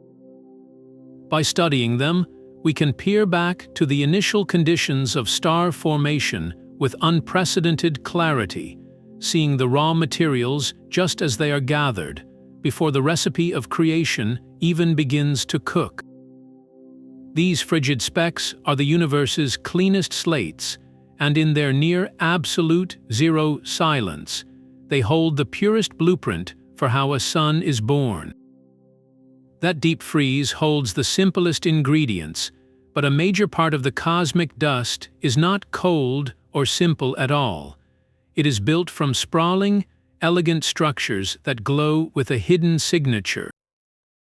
These are the polycyclic aromatic hydrocarbons, or PAHs, and they are essentially tiny flakes of soot, flat molecules made of interlocking rings of carbon and hydrogen, like microscopic chicken wire or pieces of a graphene sheet.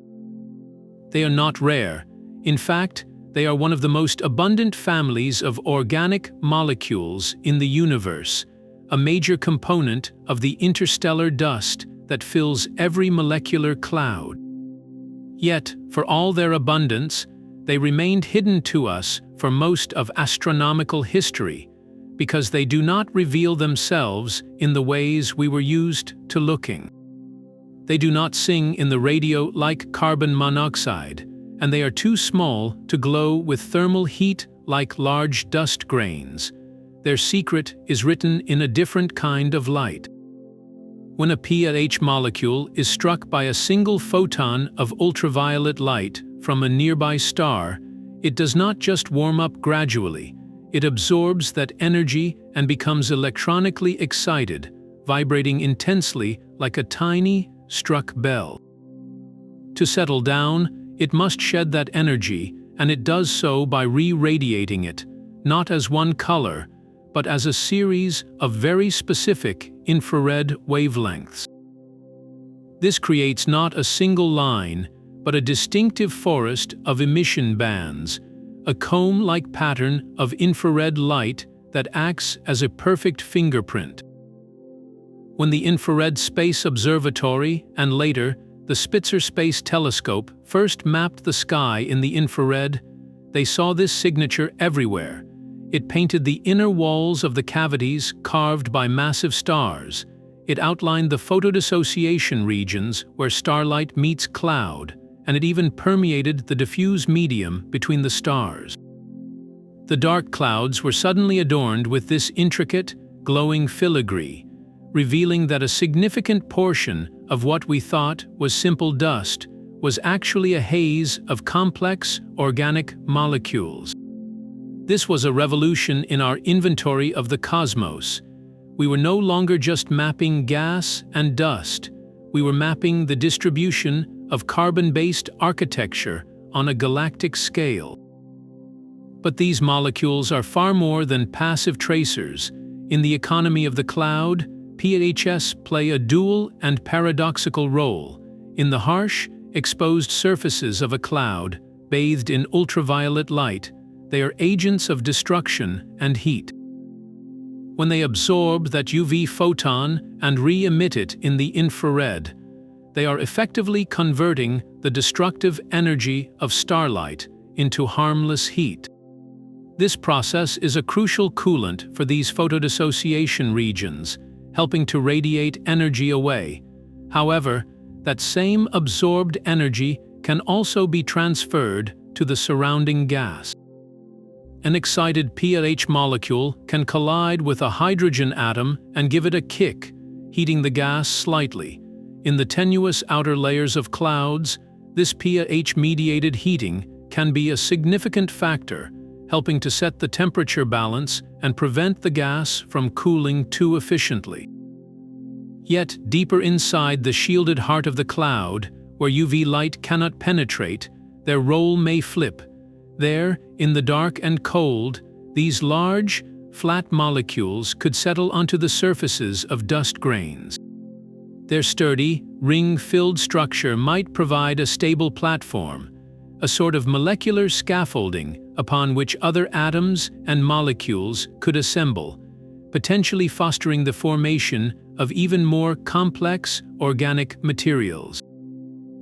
They are both shields against starlight and potential construction sites for prebiotic chemistry, their nature changing with their environment. Their ubiquitous infrared signature is more than just a pretty light show.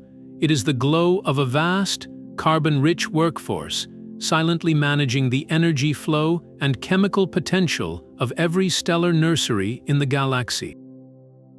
But even as we map those complex organic molecules, the ultimate moment of creation remains a profound mathematical mystery.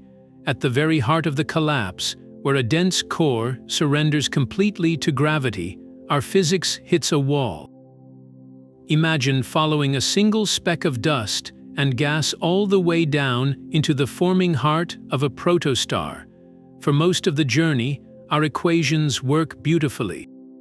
We can describe the churning turbulence, the magnetic braking, the shockwaves from outflows, all with the trusted laws of classical physics and general relativity. But as that final speck approaches the very center, the scale becomes unimaginably small. The density soars toward infinity, and the volume shrinks to a point. In our models, this is a singularity, a place where the curvature of spacetime becomes infinite and our mathematics simply blow up. It is the same kind of breakdown that happens at the center of a black hole, but here, it is happening in reverse, at the birth of a light, not at the tomb of one. This is not just a technical glitch, it represents a fundamental limit to our understanding.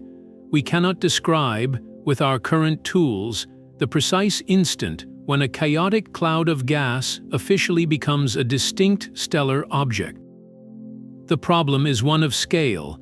General relativity, which governs gravity and the large-scale structure of spacetime, works perfectly for planets, stars, and galaxies. Quantum mechanics, which governs the behavior of atoms and subatomic particles, works perfectly for the very small, but they refuse to speak the same language. At the infinitesimal scale of a protostar's nascent core, in that final fraction of a second of collapse, both sets of laws must apply simultaneously. Gravity is crushing matter into a volume so small that quantum effects must become dominant.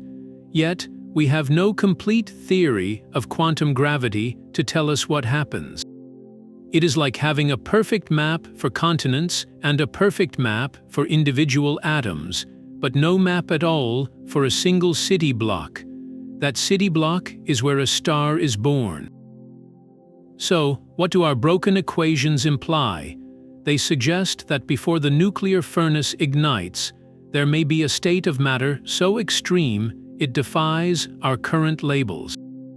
Some theories propose that the core reaches a limit where quantum pressure from densely packed particles, like neutrons or even more exotic states, finally halts the collapse, providing a soft landing instead of a mathematical crash. Others suggest that the singularity is avoided entirely through processes we have not yet imagined, where spacetime itself has a finite, granular structure at the tiniest scales, like a digital pixel, preventing anything from reaching true infinity. This gap in our knowledge means that while we can narrate the entire epic of a stellar nursery, from the first gathering of atoms to the brilliant flash of fusion, the final heartbeat of the process, the transition from collapsing gas to defined protostellar core, is still a black box. We see the before and we see the glorious after with its jets and disks, but the exact moment of becoming, the singularity of birth, remains one of the universe's best-kept secrets, a silent space in our equations where the star itself is written into existence by rules we have yet to read. That silent space in our equations holds the potential for everything we know, including the very code that writes us, Among the dozens of elements forged in stars and scattered by supernova, one has always stood out as a puzzle for the origins of life: phosphorus. It is a cornerstone of biology, the P in the backbone of DNA and RNA, and the crucial energy currency in ATP, the molecule that powers every cell in your body. Yet, for decades, astronomers struggled to find it in the places that matter most, the stellar nurseries where planetary systems are assembled. We knew it had to be there, but how did it travel from the hearts of exploding stars into the recipe for a living world? The answer has finally begun to crystallize in the cold dark. Recent observations with powerful radio telescopes like I have detected the clear fingerprint of phosphorus-bearing molecules, most notably phosphorus monoxide, in the swirling material around newborn stars. This is not a trace amount hidden in some exotic locale. It is found right in the planet, forming zones of sun-like stars, in the same disks of gas and dust that will coalesce into planets, asteroids, and comets. The discovery of phosphorus monoxide is a game-changer because it solves a fundamental delivery problem. Phosphorus atoms on their own are highly reactive and would quickly lock themselves into rocky, refractory minerals, becoming trapped in dust grains that are heavy and sink toward the star, unavailable for the chemistry of the outer disk where icy, volatile, rich bodies form. But phosphorus monoxide is a volatile molecule. It is a gaseous carrier, a kind of molecular taxi for phosphorus. In this form, the element can remain in the gas phase or freeze onto icy grains in the colder outer regions of the protoplanetary disk. This means it can be efficiently transported outward, far from the heat of the young star, and incorporated into the building blocks of comets and icy planetesimals. Think of it like this: if phosphorus were only in rocks, it would be like all the flour in a bakery sinking to the basement, useless for making the cakes upstairs. But phosphorus monoxide is like flour kept in the kitchen pantry, accessible and ready to be mixed into the recipe. When those icy bodies later bombard a young, rocky planet like early Earth, they deliver this biologically essential element in a form that is ready to participate in the prebiotic chemistry of oceans and ponds. Finding this molecule in a stellar nursery is like finding the missing instruction in a cosmic cookbook, the step that explains how a rare, vital ingredient gets from the stellar furnace to the primordial soup. It closes a critical loop in our story of origins, suggesting that the clouds that build stars also provide, in a usable form, one of the most non-negotiable ingredients for the life those stars might one day host. The final piece of this 40-part puzzle was not built on Earth, but launched beyond it. The James Webb Space Telescope, with its golden honeycomb mirror and suite of infrared instruments, is not just another observatory. It is a time machine and an X-ray vision device for the cosmos, and is turning every single one of these strange discoveries from theory into vivid, undeniable reality. For centuries, the dust was the ultimate curtain. It hid the first moments of stellar birth, the chemistry on icy grains, and the true structure of the densest cores. Webb was designed to lift that veil. Its infrared eyes see the heat the dust itself emits, transforming those dark, blank silhouettes into glowing, three-dimensional caverns of light. Where Hubble saw the majestic, eroding pillars of creation as sculpted shadows, Webb sees them illuminated from within, their dust glowing in rusty oranges and golds, with hundreds of previously hidden infant stars sparkling like jewels embedded in the stone. It is no longer an image of a nursery from the outside. It is a tour of the delivery room itself, but Webb's power goes far beyond just taking prettier pictures. Its spectrographs act as cosmic chemists' kits, dissecting the light from these regions to read their molecular composition with staggering precision. For the first time, we are not just guessing at the chemistry on those icy dust grains, we are tasting it.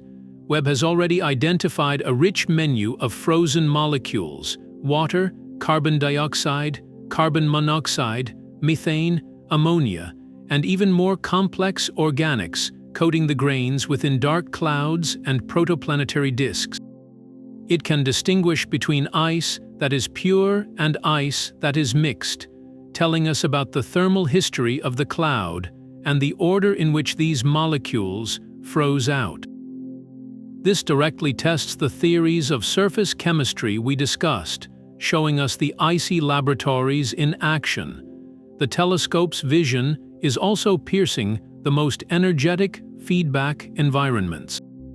In the Orion Nebula, Webb has captured stunning detail of the protostellar jets screaming from newborn stars, imaging not just the glowing shock fronts, but the structure within the jets themselves. It can trace how these outflows interact with the surrounding cloud, measuring their impact on the gas and dust in real time. For the mystery of the brick, that silent, starless cloud near our galaxy's core, Webb provides the most sensitive search yet for any faint, embedded protostars. If it finds none, it strengthens the case for extreme thermal support, shutting down star formation. If it finds even a handful of hidden infants, it will rewrite our models of how stars ignite under such pressure. Every strange discovery we have walked through is being re-examined through Webb's lens: the fractal filaments, the velocity-coherent rivers of gas, the chemical signatures of chiral molecules and phosphorus monoxide. All are now observable with a clarity we once only dreamed of. The telescope is not just confirming our 40 discoveries, it is connecting them, showing how the chemistry on a grain leads to the molecule in a disk, and how the collapse of a filament dictates the spin of a star. It is weaving the isolated threads of mystery into a single, coherent tapestry of creation. With Webb, we are no longer detectives piecing together clues from a cold, dark crime scene. We are witnesses, watching the universe build its stars and prepare its ingredients for planets and perhaps life in brilliant infrared light. The revolution is not coming, it is here, and it is rewriting the story of our cosmic origins in real time, one dazzling, dust-piercing image at a time. So the dark clouds are not empty voids, but the universe's most active and creative spaces. They are dynamic ecosystems, governed by a delicate balance of chaos and order, where supersonic turbulence wages war with magnetic fields, and where the profound cold of deep space becomes the essential ingredient for building the chemistry of life. Each of these 40 discoveries peels back another layer of the mystery, revealing that these stellar wombs are not simple factories. They are chemical laboratories, cosmic recycling centers, fractal architects, and silent historians, safeguarding fragile atoms from the dawn of time. They are the reason we are here, the starting point for every atom in our bodies that is not primordial hydrogen. The water in your glass, the carbon in your cells, the phosphorus in your DNA, all of it was once part of a dark, swirling cloud like the ones we see today, waiting for a trigger to begin its transformation into light and life. This journey rewrites the story of our origins from a simple tale of gravity into an epic symphony of physics and chemistry, played out on a canvas of dust and cold gas. And yet, for every mystery solved, a dozen new questions emerge. What is the true nature of the dark gas? Will the brick ever ignite? What undiscovered molecules are hiding within the diffuse interstellar bands? The story is far from over. With tools like the James Webb Space Telescope, we are just beginning to read the full text written in the dust. Which of these 40 strange discoveries reshaped your view of the cosmos the most? Let us know in the comments below, and subscribe to keep exploring the deepest mysteries of space, one revelation at a time.